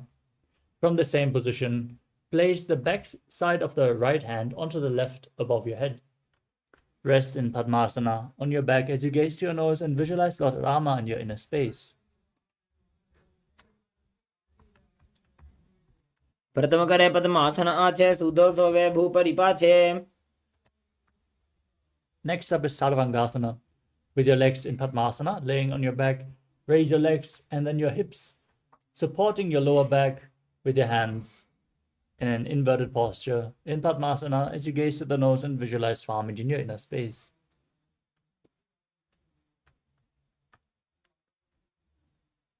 अथ वक्षेत्रसंक्षेपात् सर्वाङ्गासनमुत्तमम्. Next up is Vrishchikasana. As you lay on your back, place one foot on the opposite thigh and pull the opposite knee towards your chest as you straighten your arms out above your head, hooking the hands forward like the horn of a scorpion as you gaze to your third eye and visualize yourself as a scorpion. प्रथमशेन सुधो शीर्षकेशिकी सन्धि सुदाखे. Now repeat Vrishchikasana on the other side by placing the other foot on the opposite thigh, pulling it to the chest. प्रथमशेन सुधो शीर्षकेशिकी सन्धि सुदाखे. The next asana is Vrishaparakshipasana. Now interlock your fingers around your neck in Parashu Mudra as you alternatingly lift your legs towards your chest one by one, keeping the legs above the ground as you visualize Swamiji in your inner space and breathe calmly in Sahaja Kumbhaka. उत्तानशयनं कृत्वा अङ्गुलिभिः कन्दरां बद्ध्वा. The next asana is Marottanasana. As you lay on your back, place your hands next to the hips And lift your knees one by one, touching the ears alternatingly. Now visualize Swamiji in your inner space. Keep breathing calmly through your nose. श्रोतानवत् संस्थितिः कृत्वा जानुद्वयं पर्यायेन कर्णयोः संस्पृशेत्. The next asana is Prakasana. As you lay on your back, place your feet flat, and then stand up and sit back down again and again as you visualize yourself as a wolf. अथ उत्थानशयनं कृत्वा पादतलाभ्यां भूमिं धृत्वा. The next asana is Lotasana. As you lay on your back, quickly throw your legs up above your head and completely roll over again and again. Visualize Swamiji in your inner space and finally end in a prone position laying on your stomach. उत्थानशयनं पादोशिरौ उल्लङ्घ्य.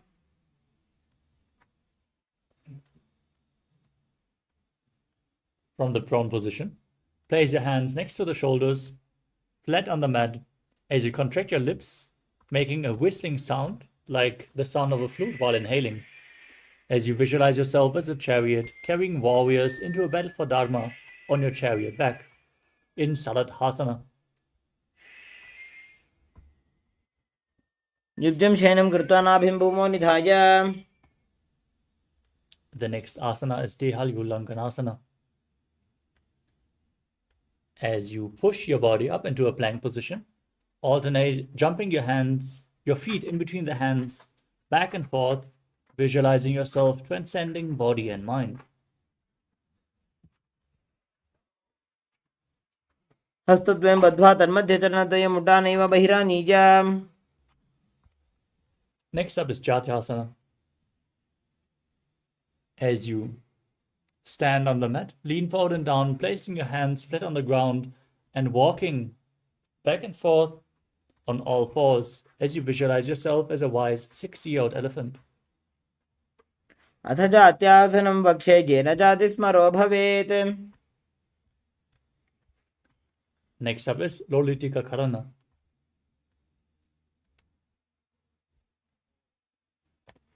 Now stand with the knees bent and the feet pointing outwards.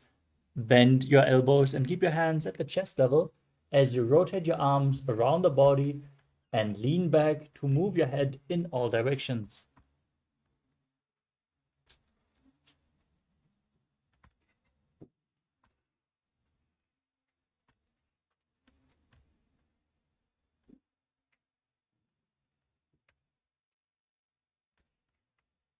The next asana is Sarapasana. As you stand straight on the mat, keep your hands on the hips, elbows close to the body, feet together, and visualize your Kundalini Devi raising and curling upwards around your body as you breathe calmly through the nose in Sahadra Kumbhaka. If you have, tie your feet with a rope tightly.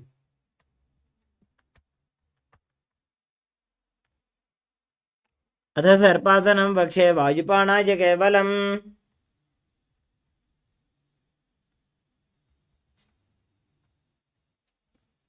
The next asana is Ushtra Sadhanasana. As you stand on the mat, lean forward and down, holding on to the toes with your hands, stepping your feet on top of the fingers. Now, walk around on the mat as you visualize yourself as a camel.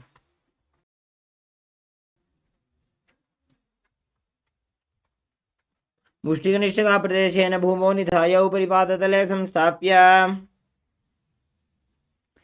Next up is Ashvasana. From the same position, hold onto the feet from the outside, step on your fingers and walk around on the mat visualizing yourself as a horse. मुष्टिकनिष्ठिका प्रदेशेन भूमौ निधाय उपरि पादतले संस्थाप्य. Next up is Kapota Nitakasana. Now interlock your fingers behind your body and pull your hands down towards the calves as you open up your chest. Lean backwards as you visualize yourself as a soaring bird diving. पादतले भूमौ निधाय पृष्ठभागेन हस्तौ जङ्घापर्यन्तं नीत्वा. Next up is the Tala Pushpa Putam Karana. As you stand tall with the palms together, Namaskara Mudra. Gently bend the knees and keep the toes pointing outwards as you simultaneously open up the palms, raise one heel, slightly lower the waist and shoulder of the respective heel as you visualize yourself holding a bouquet of flowers and offering it to Paramashiva.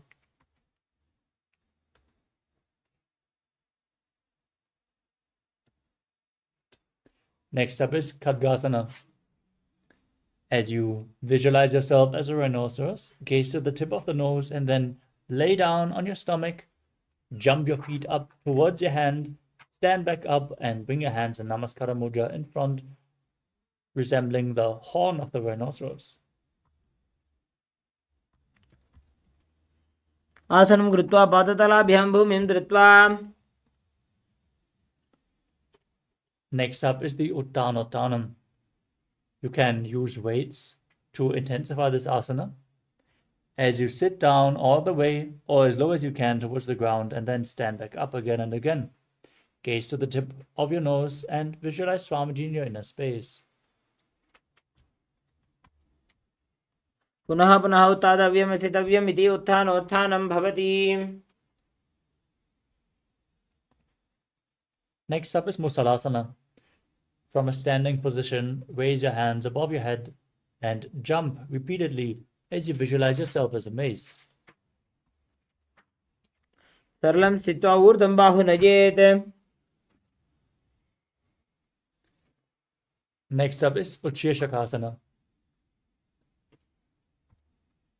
As you stand, pull one foot towards your chest and then sit down with the other leg and stand back up, alternating the legs on both sides again and again as you gaze to the nose and visualize Swamiji in your inner space. एकैकं पादतलं कुक्षौ निधाय तिष्ठेदुच्छीर्षकं भवति. Next up is Parshvajanukarana. Now stand and keep one leg slightly bent with the toes pointing to the side as you bend and lift the opposite knee, encircling it with a respective hand in a fist as you place the opposite hand onto the thigh with the fingers pointing inwards.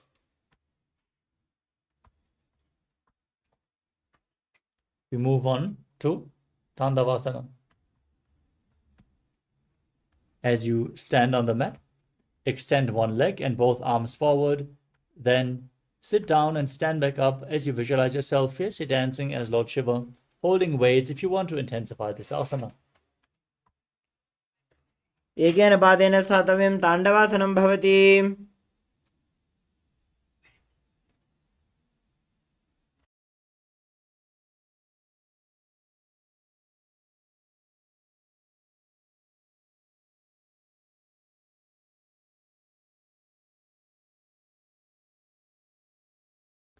The next asana is Brahmanasana. As you place the left foot on the inner opposite thigh and stand erect on the mat like a rod, keep your hands by the sides as you visualize Lord Brahma blessing you from within in Brahmanasana. ब्राह्मणासनमावक्षे यत्कृत्वा ब्राह्मणो भवेत्. Next up is Garudasana 3. As you stand tall, wrap the left leg over and around the right knee, bringing the left toes on the opposite side of the right thigh. Bring the left arm underneath the right and join your hands in Namaskara Mudra as you visualize yourself as Lord Garuda.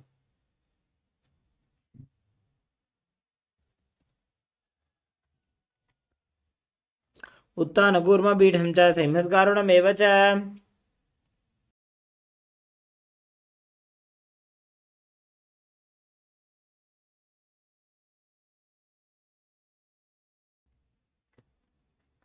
Next up is Ekapadasana. With the left foot on the right thigh, keep your hands relaxed by the side and visualize Swamiji in your inner space. दक्षाङ्घ्रिं वामपादस्य जङ्घोपरि निधाय च. The next asana is Dhruvasana, the post-up posture. As you stand on the right leg, hold on to the left big toe in Prana Mudra, Extend the leg out to the side and start rotating quickly on the standing leg, visualizing yourself at the north as the north poster. एकेन हस्तेन दण्डरूपस्य एकस्य पादस्य अग्रं धृत्वा Next up is Trivikramasana. As you stand on the right leg, lift the left foot behind your neck and stand tall. Visualize Lord Vishnu blessing you from within as you sit down and stand back up, performing the 3 steps of Lord Vishnu. ग्रीवायां पादं संस्थाप्य स्थातव्यम् उत्थातव्यं त्रिविक्रमासनं भवति.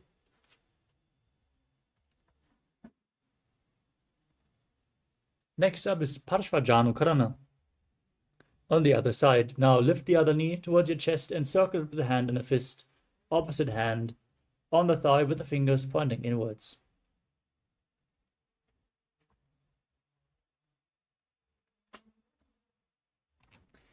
Next up is Tandavasana on the other side. Again, hold weights if you want to intensify this asana.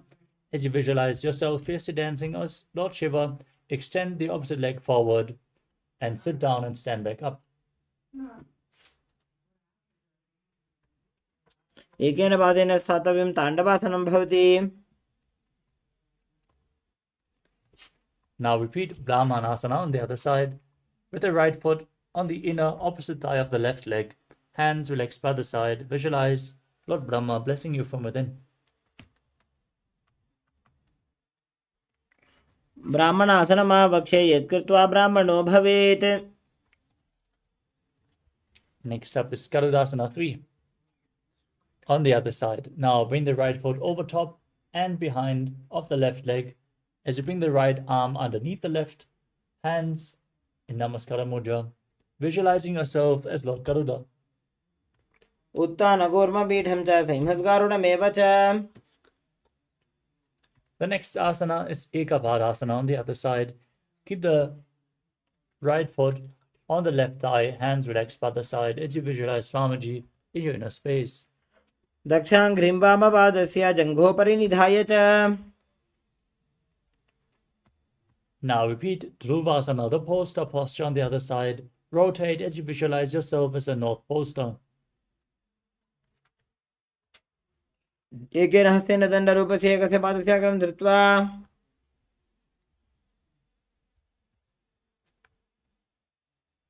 Now repeat Trivikramasana on the other side. Bring the other leg behind your neck. And then sit down and stand back up while visualizing Lord Vishnu. ग्रीवायां पादं संस्थाप्य स्थातव्यम् उत्थातव्यं त्रिविक्रमासनं भवति.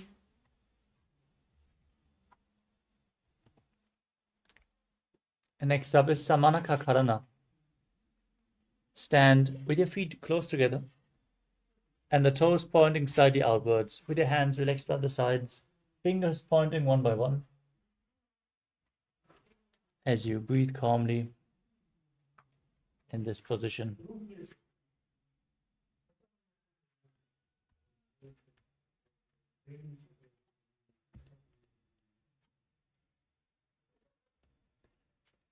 We enter the final 100 asanas of the sequence with the first asana, Gorak Anjali Asana. Now, stand erect and then bend forward. Bring your hands underneath the knees and make a finger lock in Parashu Mudra as you sit down in a squatting position and let the finger lock touch your navel. Visualize the great sage Goraknath, the founder of the Natha Yoga Hindu Sampradaya, as you start breathing in Jiva Chala Kumbhaka. Inhaling deeply, holding your breath, and then moving the prana up and down and through your limbs by the force of your will.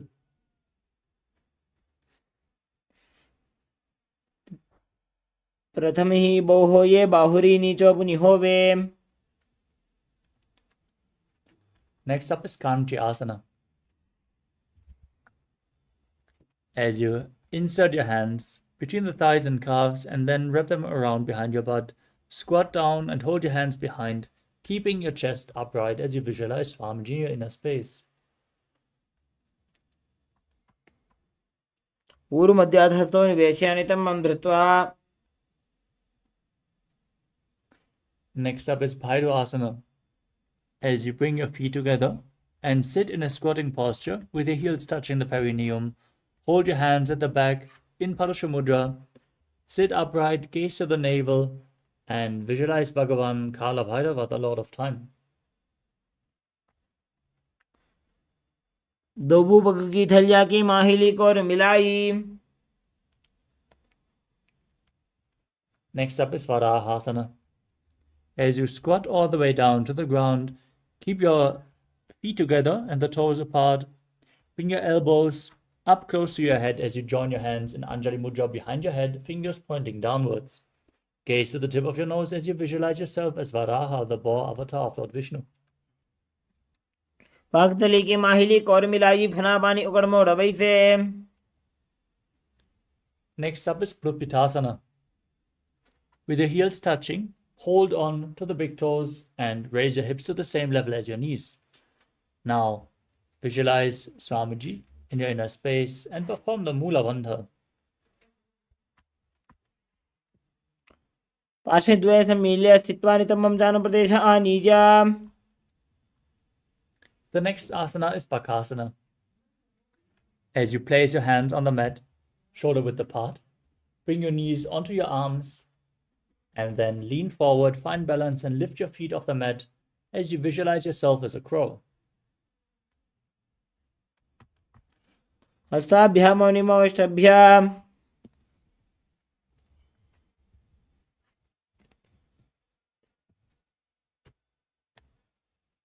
The next asana is Sushtanga Kapali Asana.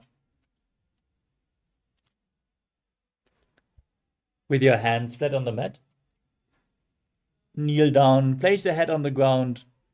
With your palms spread for support, raise your body onto your head and keep your legs in Padmasana. Now gaze to the tip of your nose and visualize Swamiji in your inner space. आसन को गुण का पला आछो होई.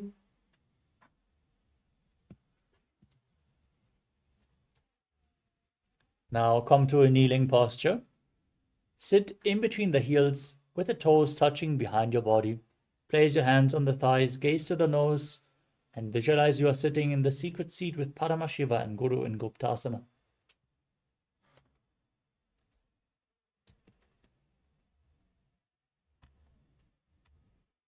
जानूर्वोरन्तरे पादौ कृत्वा पादौ च गोपयेत्. The next asana is Vrikshasana 2.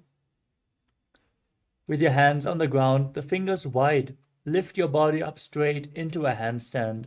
This asana should be practiced to purify the 7 chakras. Use a wall for support or ask a partner to aid you in this asana as you visualize yourself as a tree with deep roots growing into the ground. सप्तचक्रक्षालनाय vrikshasana विशेषकान्. Next up is Shibu Asana. From the same position, the handstand posture, gaze to your third eye and visualize tejas flowing to your third eye, rejuvenating your body, bringing the divine radiance to your being.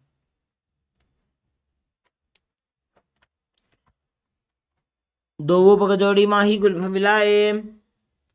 Gently lower your body down. Now come to a plank position with your hands flat on the ground, shoulder width apart. Lower your body down and push it back up again and again as you visualize yourself as a fish in Matsyasana 2. निर्जम शयनं कुर्परो पार्श्वभागायाम् ऊर्ध्वकृत्या. Lower your body down onto the mat. Keep your hands on your hips as you raise your upper body from left to right again and again, visualizing and moving your body like a snake in Sarapasana 2.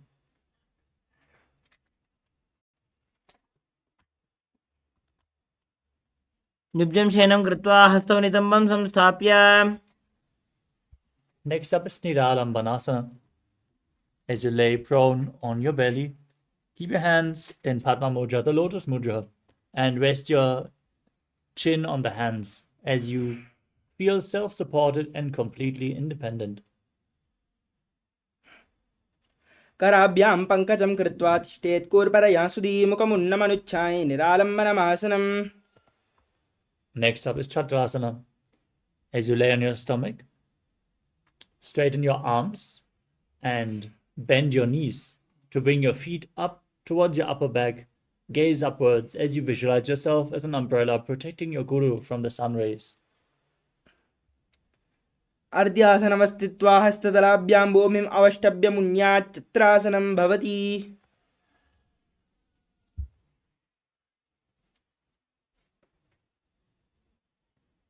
The next asana is Vajrasana.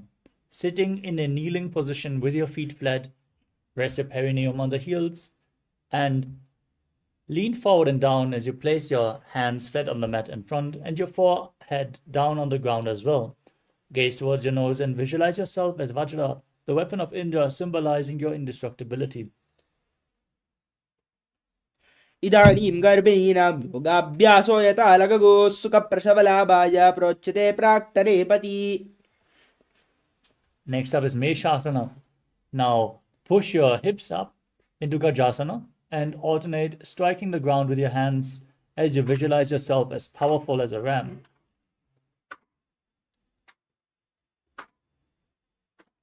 गजासन संसितौ एकैकं बाहुं भूमौ ताडयेत् मे शासनं भवति. The next asana is Ajasana. Now, from Gajasana, raise your legs up into a handstand and slowly lower your body down towards the ground as you visualize yourself as unborn, existing for all eternity. गजासन संसितौ पादद्वयं ममतराले कृत्य मस्तकेन भूमिं स्पृष्टा अजासनं भवति.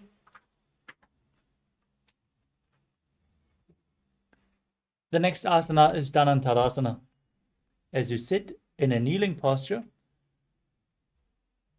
hold on to the big toes and pull the toes towards your perineum. And then place your hands on the respective knees as you keep your spine straight. Gaze towards the tip of your nose and visualize Swamiji in your inner space. पूर्व विधि परिहाता की काकसी से फणा शरा मोड़ी. Next up is the Angamottanam. From the same position, interlace your fingers in front and then behind you, moving them left, right, up, down in all directions, giving massage to various different joints and muscles of your body as you visualize Swamiji in your inner space. हस्तयोः अङ्गुलीर्बद्ध्वा हस्तयोर्मध्यात् परमङ्गं निष्कासयित्वा. Next up is Garudasana form. As you sit on your heels in Vajrasana, turn your feet outwards so the toes point outwards. Keep your thighs and knees resting on the ground, your spine straight with the hands on the knees. Visualize yourself as Lord Garuda, flying Lord Vishnu and Lakshmi on his back. जङ्घोरुभ्यां धरां पीड्य स्थिरकायो द्विजानुना. The next asana is Ananda Mandirasana. As you sit with your legs folded back, the toes pointing backwards and your knees open wide, hold on to your ankles and gaze up to your third eye as you visualize yourself residing in the blissful space of a temple.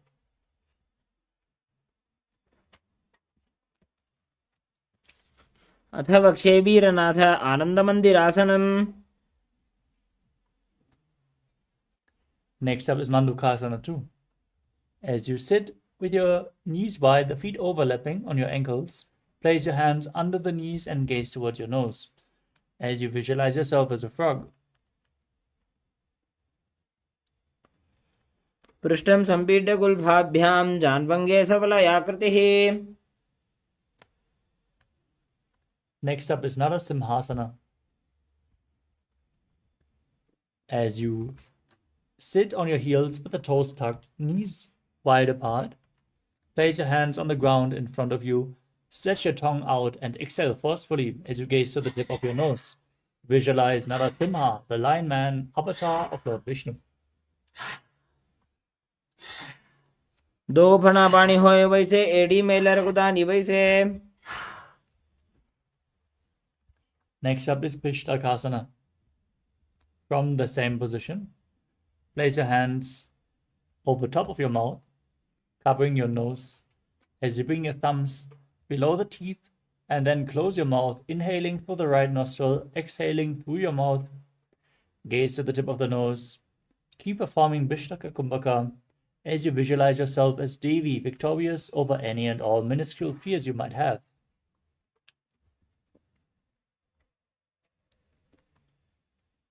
दो बगागी AD Joji गोड़ा फनोवान पुनी होई. Next up is Makarasana. As you keep the soles of the feet together with the top of the feet on the ground, sit on the heels and bend your elbows, bringing your fingers towards your armpits as you imitate a monkey stretching itself. Visualize yourself as a playful monkey as you gaze to your third eye and perform the Mula Bandha. दो उपगदले संपुट आने तनिगे पिष्टि भूमि परिटाने.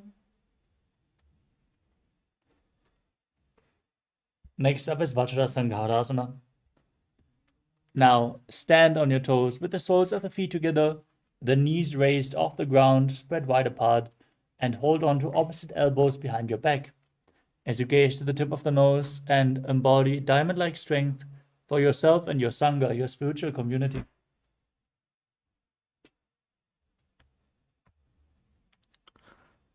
प्रथम अपना पानी होए बैसे दो वो एड़ी गुदा निवेसे. Next up is Kanjanasana.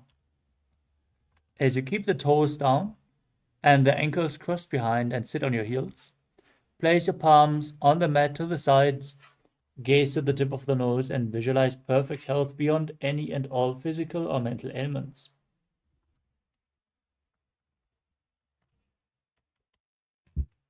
खञ्जनासनमावक्षे जित्कृत्वा सुस्थिरो भवेत्.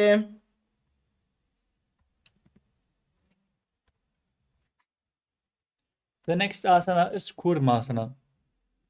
With your toes flat, the feet crossed behind, perineum on the heels, keep your hands on the knees and make your upper body and neck stiff like the shell of a turtle as you gaze to the nose and visualize a turtle with a stable body in mind living for hundreds of years in Kurmasana.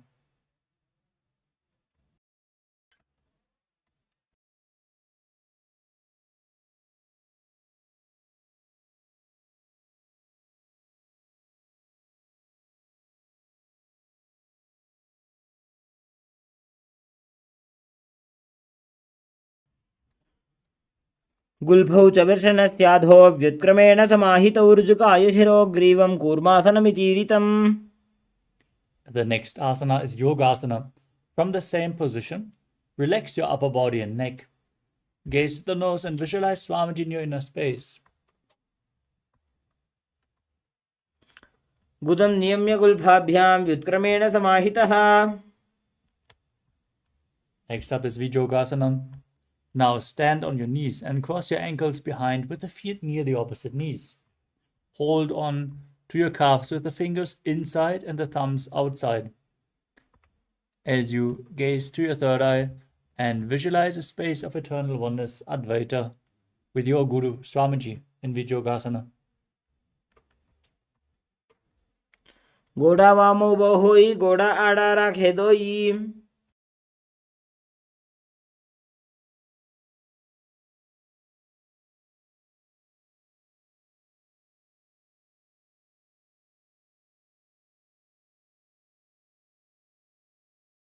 The next asana is Ushtrasana too. In a kneeling position, bend backwards and hold your ankles with your hands. Keep your arms straight and push your hips forward as you tilt your head back and visualize yourself as a camel.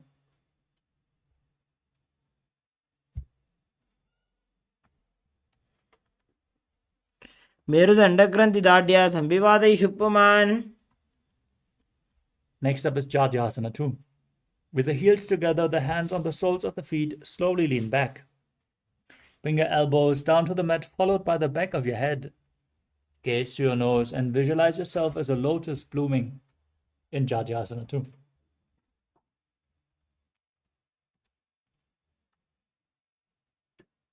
दो एड़ी संपुट करे 16 मूलद्वारी धरे.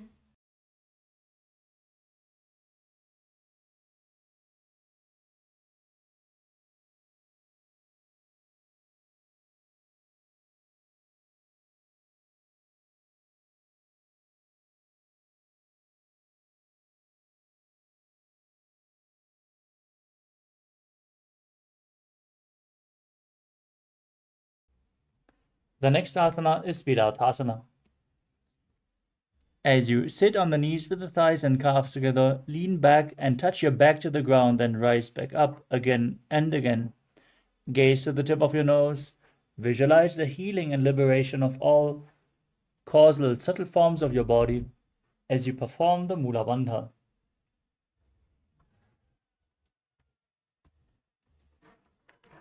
जङ्घापृष्ठिभूमो निधाय जङ्घोदरयोः ऊरुनि संस्थाप्य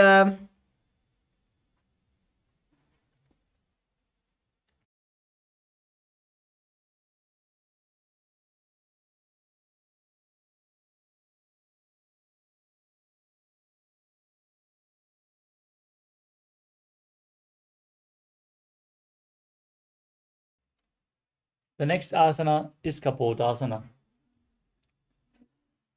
From Virattasana, raise your hips higher. Bring your forearms on the mat and hold the back of your heels as you bring your head in between the feet, raising your hip high as you visualize yourself as a beautiful dove. मेरुदण्डग्रन्थिदाढ्य सम्पिपादयिषु पुमान्. The next asana is Varasana. Stand upright on your knees with the toes tucked, holding onto your arms with opposite hands. Gaze towards your nose and enter the boon fulfilling posture. Receive your boon from Paramashiva as you internally chant Om Nithyananda Paramashivoham. जानुनि भूमौ संस्थाप्य हस्ताभ्यां बाहुपरस्परं धृत्वा. The next asana is Varahasana too. As you keep your knees together, the toes tucked, sit on your heels and place your forearms on the ground with your head resting on your hands. Now visualize yourself as a boar, one of the 10 incarnations of Mahavishnu, in Varahasana too. सूर्यं चन्द्रं भेदनानि आसनानि निकथ्यते. Next up is Mundasana. Now place your forearms on the ground and interlock your fingers as you place your forehead on the ground, holding onto your head with your hands. Walk your feet forward, raise your hips, and then straighten up your legs into a headstand posture as you gaze through your nose and visualize yourself as a lopped tree. अधो मुण्डासनं वक्षे सर्वेषां प्राणिनां सुखम्.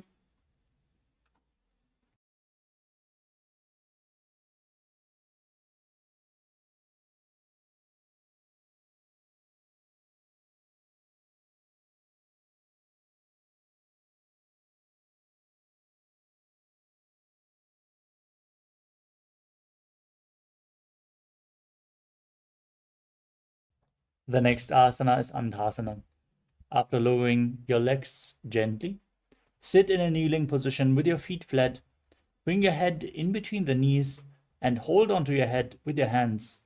Inhale through your nose in Sahaja Kumbhaka and exhale through your mouth in this asana as you gaze to the nose and visualize Swamiji in your inner space. प्रथम पगतले समटहरावे कोरमा हिलियुभे मिलावे. Next up is Viparita Shalabhasana. Lay down on your stomach.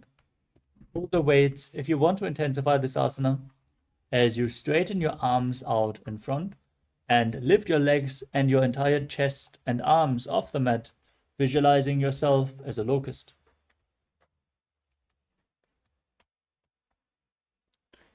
शलभासन भेदाश्च नटभेरुण्ड नामके. The next asana is Kapalasana. Now lie on your belly with the arms by the side, palms facing down. Place your forehead on the ground. Keep your chest on the mat as you lift your legs up. Visualize a skull representing the mind with purified thoughts and a strong will to attain enlightenment in Kapalasana, the skull posture.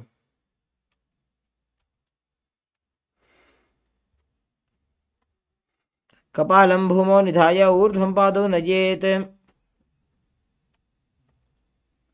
Next up is Akasha Kapotasana. As you lay on your stomach with the hands by the sides, lift your legs up over your head. Raise your hips. Keep your hands on the ground behind you as you touch the ground in front of your head with your toes. Now, visualize yourself as a free and open dove. Try to lift your legs as much as possible. उष्ट्रासने स्थित्वा चरणौ भूमेरुत्थाप्य मस्तकोपरि नीत्वा. The next asana is Chatakasana. In a kneeling position, place your forearms on the ground. Be sturdy as you visualize yourself as a sparrow. कूर्मरपर्यन्तौ हस्तौ धरामोष्टभ्य. Next up is Vrishikasana 2. As you kneel down, with your hands and elbows on the mat, raise your legs and bend your back to touch your feet onto your head. Lift your chin and hold this position as you visualize yourself as a scorpion.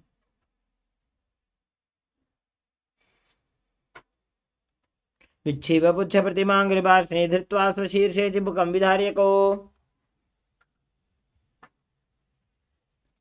Next up is Vrishasana.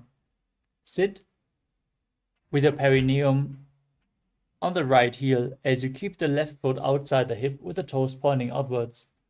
Place your hands in front of the knees and visualize yourself as a bull. Breathe forcefully through your nose, inhaling deeply, and then holding your breath for a short while. Afterwards, you slowly exhale through your nose in Antaranga Kumbhaka. याम्य गुल्फे पादमूले वामभागे पदेतरम्. Next up is Lolasana. From the same position, lift your knees off the mat, balance on your arms as you cross the toes of the left foot over top of the right, maintaining the feet lifted off the mat as you visualize Swamiji in your inner space. लोलासनं सदा कुर्यात् वायुलोलापघातनात्. Now, place your perineum on the left heel with the right foot outside, toes pointing outwards, hands on the mat in front, as you visualize yourself as a bull in Vrishasana on the other side. याम्य गुल्फे पादमूले वामभागे पदेतरम्. The next asana is Balagunasana. Now, place the toes of the left foot on the ground, sit on the left heel, with the right foot flat in front, hands on the knees, the right knee towards your chest. Now visualize Balagunahai, one of the 84 siddhas in your inner space. आसन को गुण जल विकार जाई.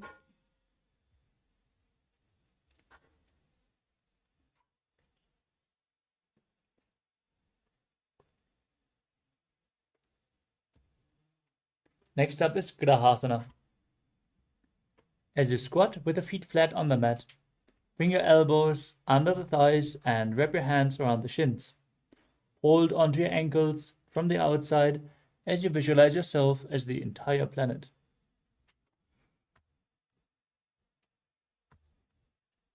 पादतले भूमौ संस्थाप्य चारुमध्ये कूर्परौ स्थाप्य.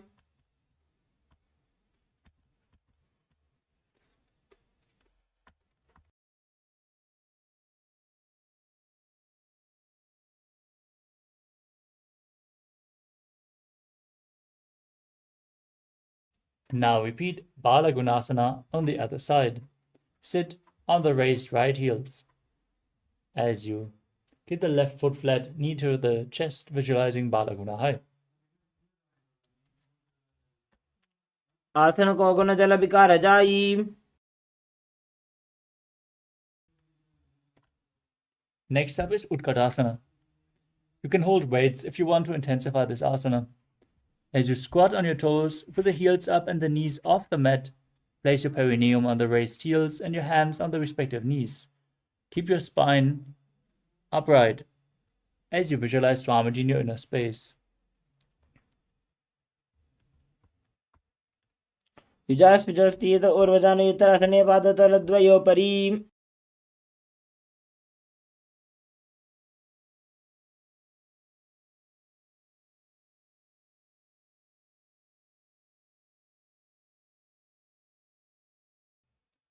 Next up is Vajrasangarasana 2. With your toes tucked, the soles of the feet together, knees open wide, lifted off the ground. Hold onto opposite elbows behind your back. Now visualize Swamiji in your inner space. Keep forcefully inhaling in Antaranga Kumbhaka.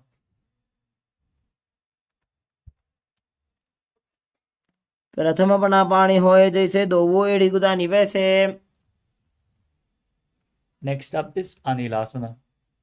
As you squat or sit, with the feet hip width apart, place your hands flat on the ground and step your heels onto your palms. Keep your arms straight. As you gaze to the nose, squat down and visualize you're able to live off of air alone. दो हाथ भूमि पर टाने कहुनी जाड़ी नाभि लगाने. Next up is Padukasana. Now, place the back of your hands onto the mat with the fingers facing towards your body. Step your feet onto your hands and wrap the hands around the feet like a shoe. Then start walking around on the mat. Visualize yourself wearing padukas, performing a padayatra, walking all across India in Padukasana.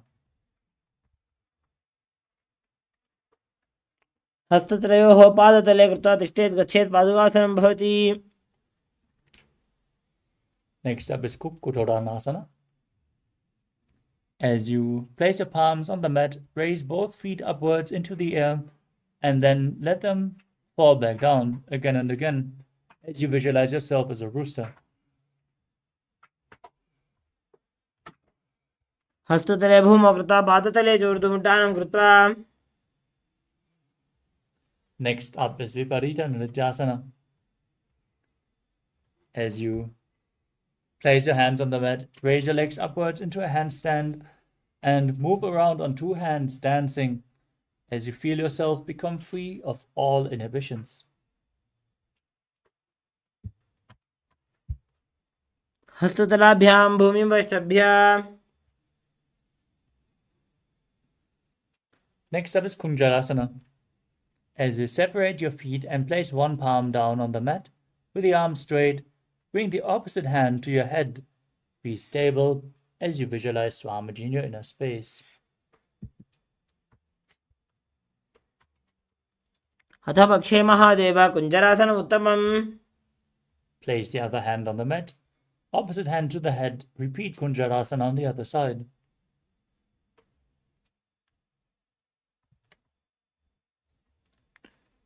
पार्श्वेभ्यां भूमिमष्टभ्य हस्तद्वयेन गुल्फौ धृत्वा. Next up is Karambasana. As you sit on the ground with your feet flat and the heels close to your body, hold the respective ankles and lift the feet off the ground as you visualize yourself as a Kadamba tree, a pious tree that promotes a long life.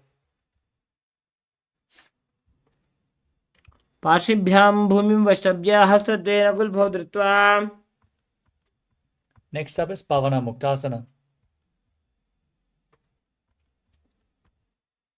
As you sit with your heels at the perineum, hold your knees with your hands and press them against your chest. Keep your feet flat and visualize any excess vata being released from your body or balance within your system as you breathe calmly through your nose in Sahaja Kumbhaka.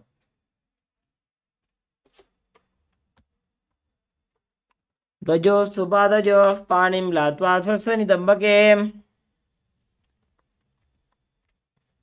The next asana is Chakorasana. As you lift one leg behind your neck, place both hands flat on the mat to the side for balance, and then extend the opposite leg forward and lift your entire body off the mat as you gaze to your third eye and visualize yourself as a powerful source of energy. पूर्वतानं चतुष्पादपीठं वज्रासनं तथा.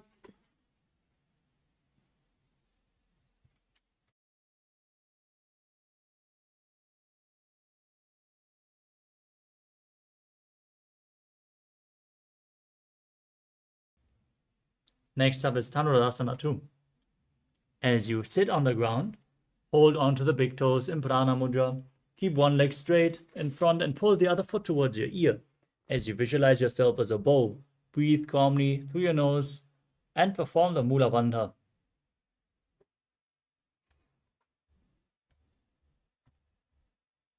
पादाङ्गुष्ठ उदपाणिभ्यां गृहीत्वा श्रवणावधि. Next up is Ashtavakrasana. As you lift your left leg over top of the respective shoulder,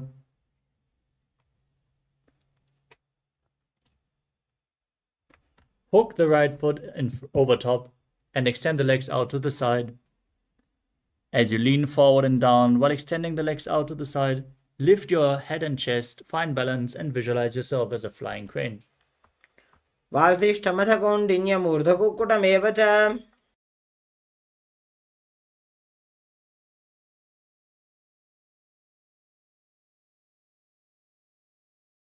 The next asana is Pranasana.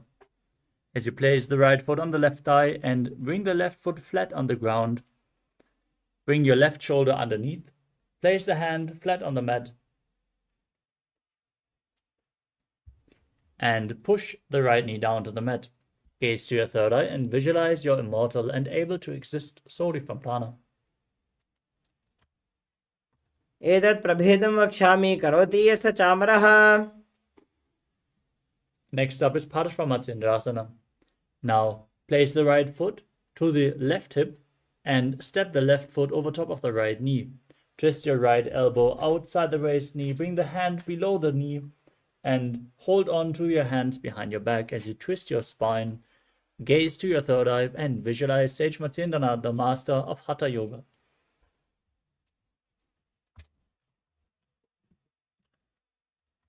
पार्श्वाभ्यां धृतते यास्तु पार्श्वमत्येन्द्रमुत्तमम्. Now repeat Chakrasana on the other side by lifting the other leg behind your neck, extending the opposite leg forward, hands down on the mat beside you, lifting your entire body off the ground, gazing to your third eye and visualizing yourself as a powerful source of energy. पूर्वतानं चतुष्पादपीठं वज्रासनं तथा.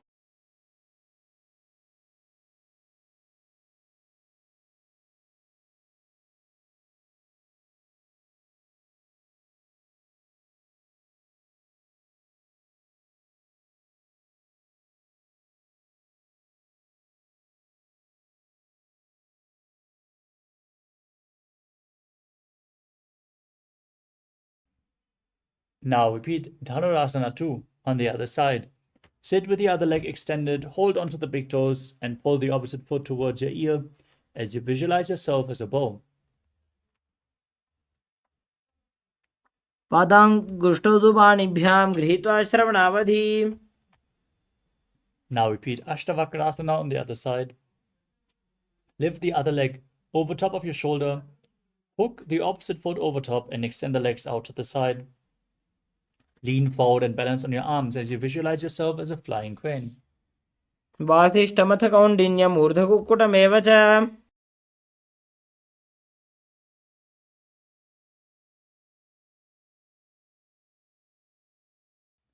Now repeat Pranasana on the other side. Place the left foot on the right thigh and bring the right shoulder underneath the raised right knee. Visualize you're immortal and able to exist solely from prana as you gaze to your third eye. एतत् प्रभेदं वक्ष्यामि करोति यस्य चामरः. Now repeat Parshvamotsindrasana with the left foot at the right hip and the right foot over top, twisting your left arm outside of the raised knee and hold on to the hands behind your back if you can.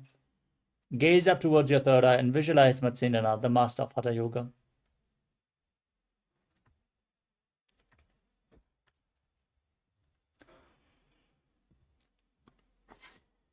पार्श्वाभ्यां धृतते यास्तु पार्श्वमत्येन्द्रमुत्तमम्.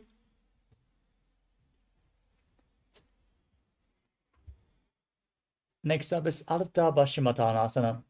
Now keep the right leg extended and press the left heel against the groin as you lean forward and down as in Paschimottanasana, holding onto the front foot, As you visualize Swamiji in your inner space, perform Jiva Chala Kumbhaka, inhaling deeply, holding your breath, and then moving the prana up and down and through your limbs by the force of your will. एकं पादं प्रसार्य एकं पादस्य पार्श्वना Seoni सम्पीड्य. Next up is Kranchasana. Now bring the left foot outside of the hip. Bring the top of the foot flat on the ground as you hold onto the right foot and extend it up straight in front of your face.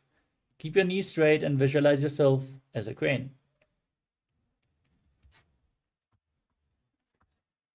उत्तानपादं क्रौञ्चं च मरीचिं वीरभद्रकम्. Now repeat Ardha Paschimottanasana on the other side, with the right heel against the perineum, holding onto the front foot.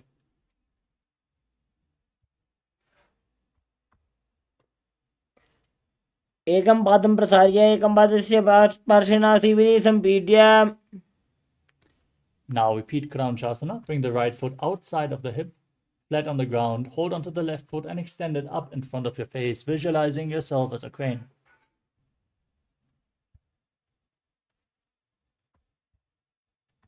उत्तानपादं क्रौञ्चं च मरीचिं वीरभद्रकं नटराजं त्रिकोणं च सुप्ताङ्गुष्ठप्रसारणे. The next asana is Swastikasana.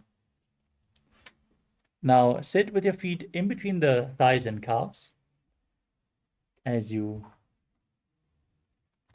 gaze towards your nose. Keep your palms resting on the knees and embody peace, well-being, good fortune, and prosperity. Visualize a swastika as you perform the Mula Bandha. यत्र जानोर्वोरन्तरे सम्यक् कृत्वा पादतले उभे. Next up is Godakshasana. Keep your feet in the same position, but cover your heels with your hands. Engage Jalandhara Bandha and Mula Bandha. Tuck your chin to the chest and contract the perineal region. As you gaze through your nose and visualize the great sage Godaknath, founder of the Natha Yoga Hindu Sampradaya. जानोर्वोरन्तरे पादौ उत्तानो व्यक्तसंस्थितौ. The next asana is Bhagasana 2. Now bring your left heel to the perineum and the right foot on the left thigh. Then get ready. Meditate on Arihanta, the Lord, the Enlightened One. As you gaze to your third eye, visualize Swamiji and prepare yourself to enter into Shanmukhi Mudra. Inhale deeply, then close your mouth with ring and little finger, the nostrils with the middle fingers, the eyes with the index fingers, and the ears with the thumbs.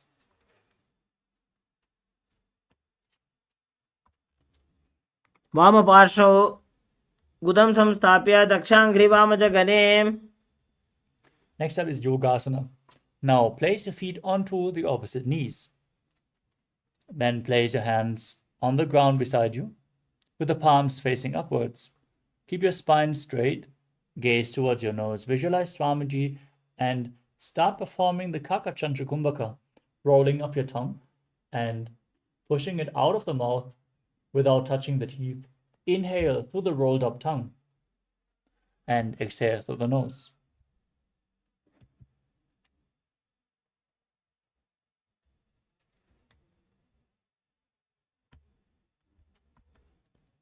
उत्तानौ चरणौ कृत्वा संस्थाप्योपरि जानुनोः.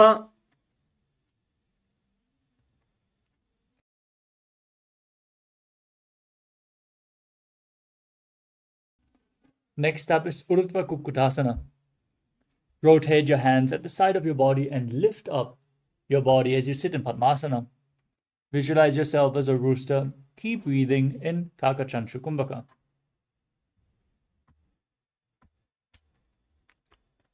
वासिष्ठमथ कौण्डिन्यम् ऊर्ध्वकुक्कुटमेव च. Next up is Siddhaharatali Asana. Sitting in Padmasana, bring your hands in between the legs. Palms flat on the mat. Don't lift your body up. Stay seated on the mat. Gaze to your nose and visualize Swamiji.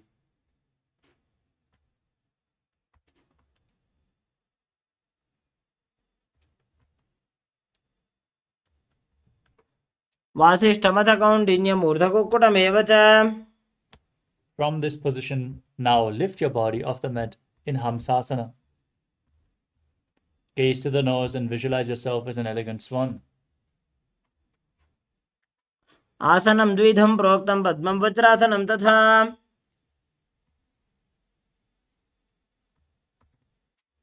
Next up is Karmukhasana. From Padmasana, bring your hands between the thighs and calves. While sitting, reach your hands behind the body, interlace the fingers in Padmasana Mudra.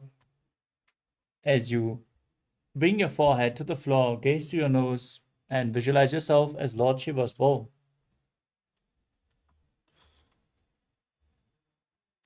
प्रथम पद्म आसन को करे गोड़ासन दिमाही कर इधरे.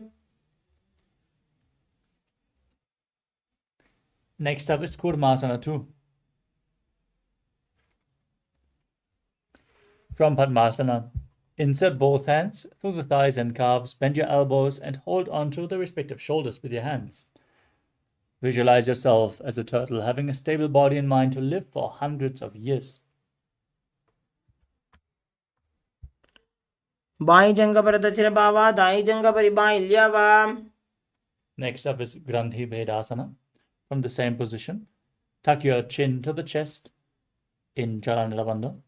Gaze to the nose and rejoice, knowing you're sitting in Shiva's secret knot posture. अथ पक्षे नीलकण्ठ ग्रन्थि भेदासनं शुभम्. From the same position, roll onto your back, hold onto your shoulders, as you gaze to the nose and embody a turtle laying on its back in Uttana Kurmasana. कुक्कुटासनबन्धस्थं कराभ्यां धृतकन्धरम्. Now sit back up in Padmasana. As you bring your hands in between the legs, place one palm flat on the mat and hold its wrist.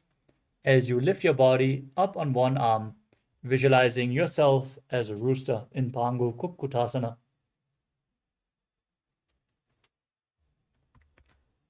Kukkutasana स्थित्वा एकेन हस्तेन अन्यस्य मणिबन्धं धृत्वा.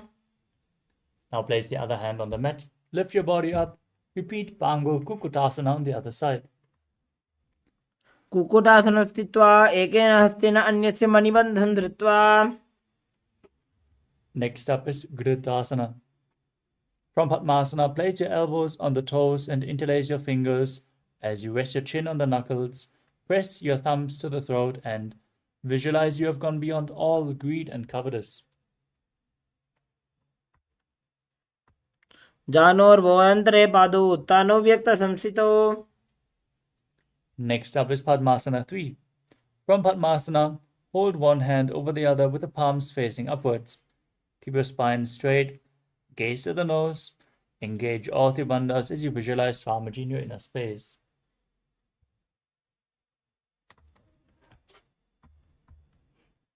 उत्तानो चरणो विधाय विधिवत् शक्तिस्थितो योगिरात्.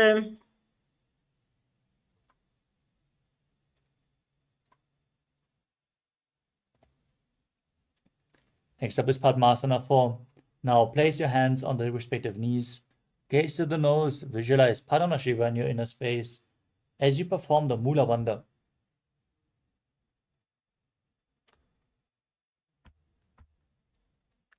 एतत् पद्मासनं कुर्यात् प्राणवायुप्रसिद्धये. Next up is Karmukhasana 2. From Padmasana, keep one hand on the respective knee and hook the other hand around the respective big toe in Prana Mudra. Move the big toe round and round as you visualize yourself as Pinaka, Lord Shiva's bow. Then repeat the movement on the other side. अथान्यासनमावक्ष्ये योगपूरकरक्षणात्. Next up is Karmukhasana 3. From Padmasana, cross your arms behind your back and hold on to the opposite big toes. As you gaze towards your nose, engage all three bandhas, visualize yourself as Pinaka, Lord Shiva's bow, and keep breathing in Kakachantra Kumbhaka, inhaling through the rolled up tongue.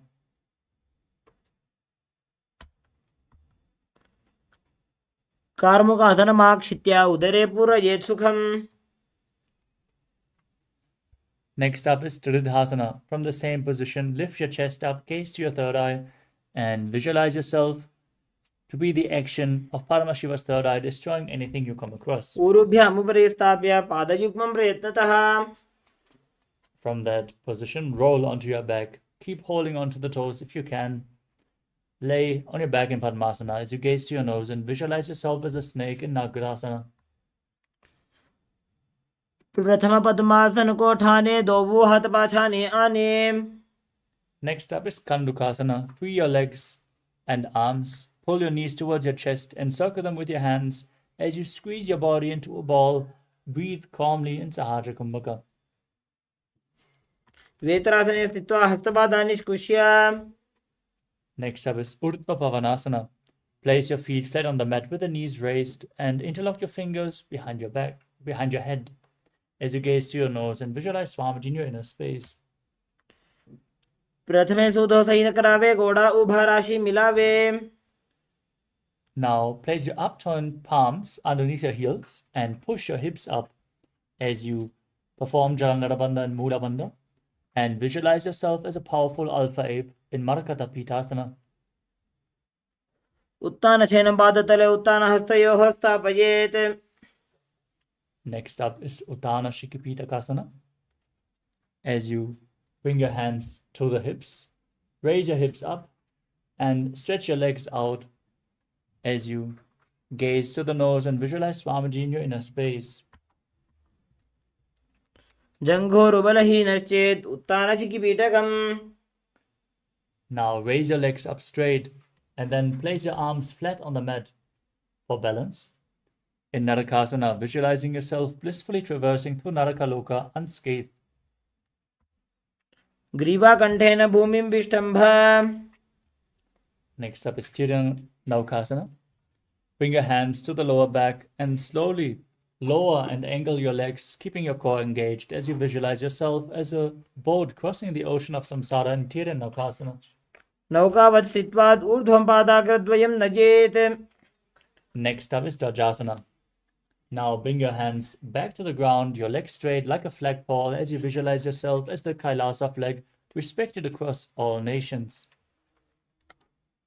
तिर्यन्नौकावते ग्रीवापृष्ठकूर्परैः भूमिं वष्टभ्य. Now lower your body down flat on the mat. Keep your hands by the sides. Engage the Chakti Chalan Mudra, forcefully pulling the Kundalini Shakti up along your spine as you visualize your body is dead and the Supreme Pontiff of Hinduism, Swamiji, is liberating you. Internally chant the Mahavakya, Om Nithyananda Paramashivoham in Mritasana.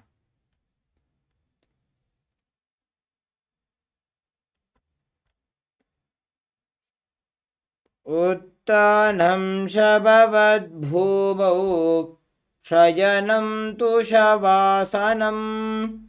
शवासनं श्रमहरं चित्तविश्रान्तिकारकम्.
Slowly return to your physical body.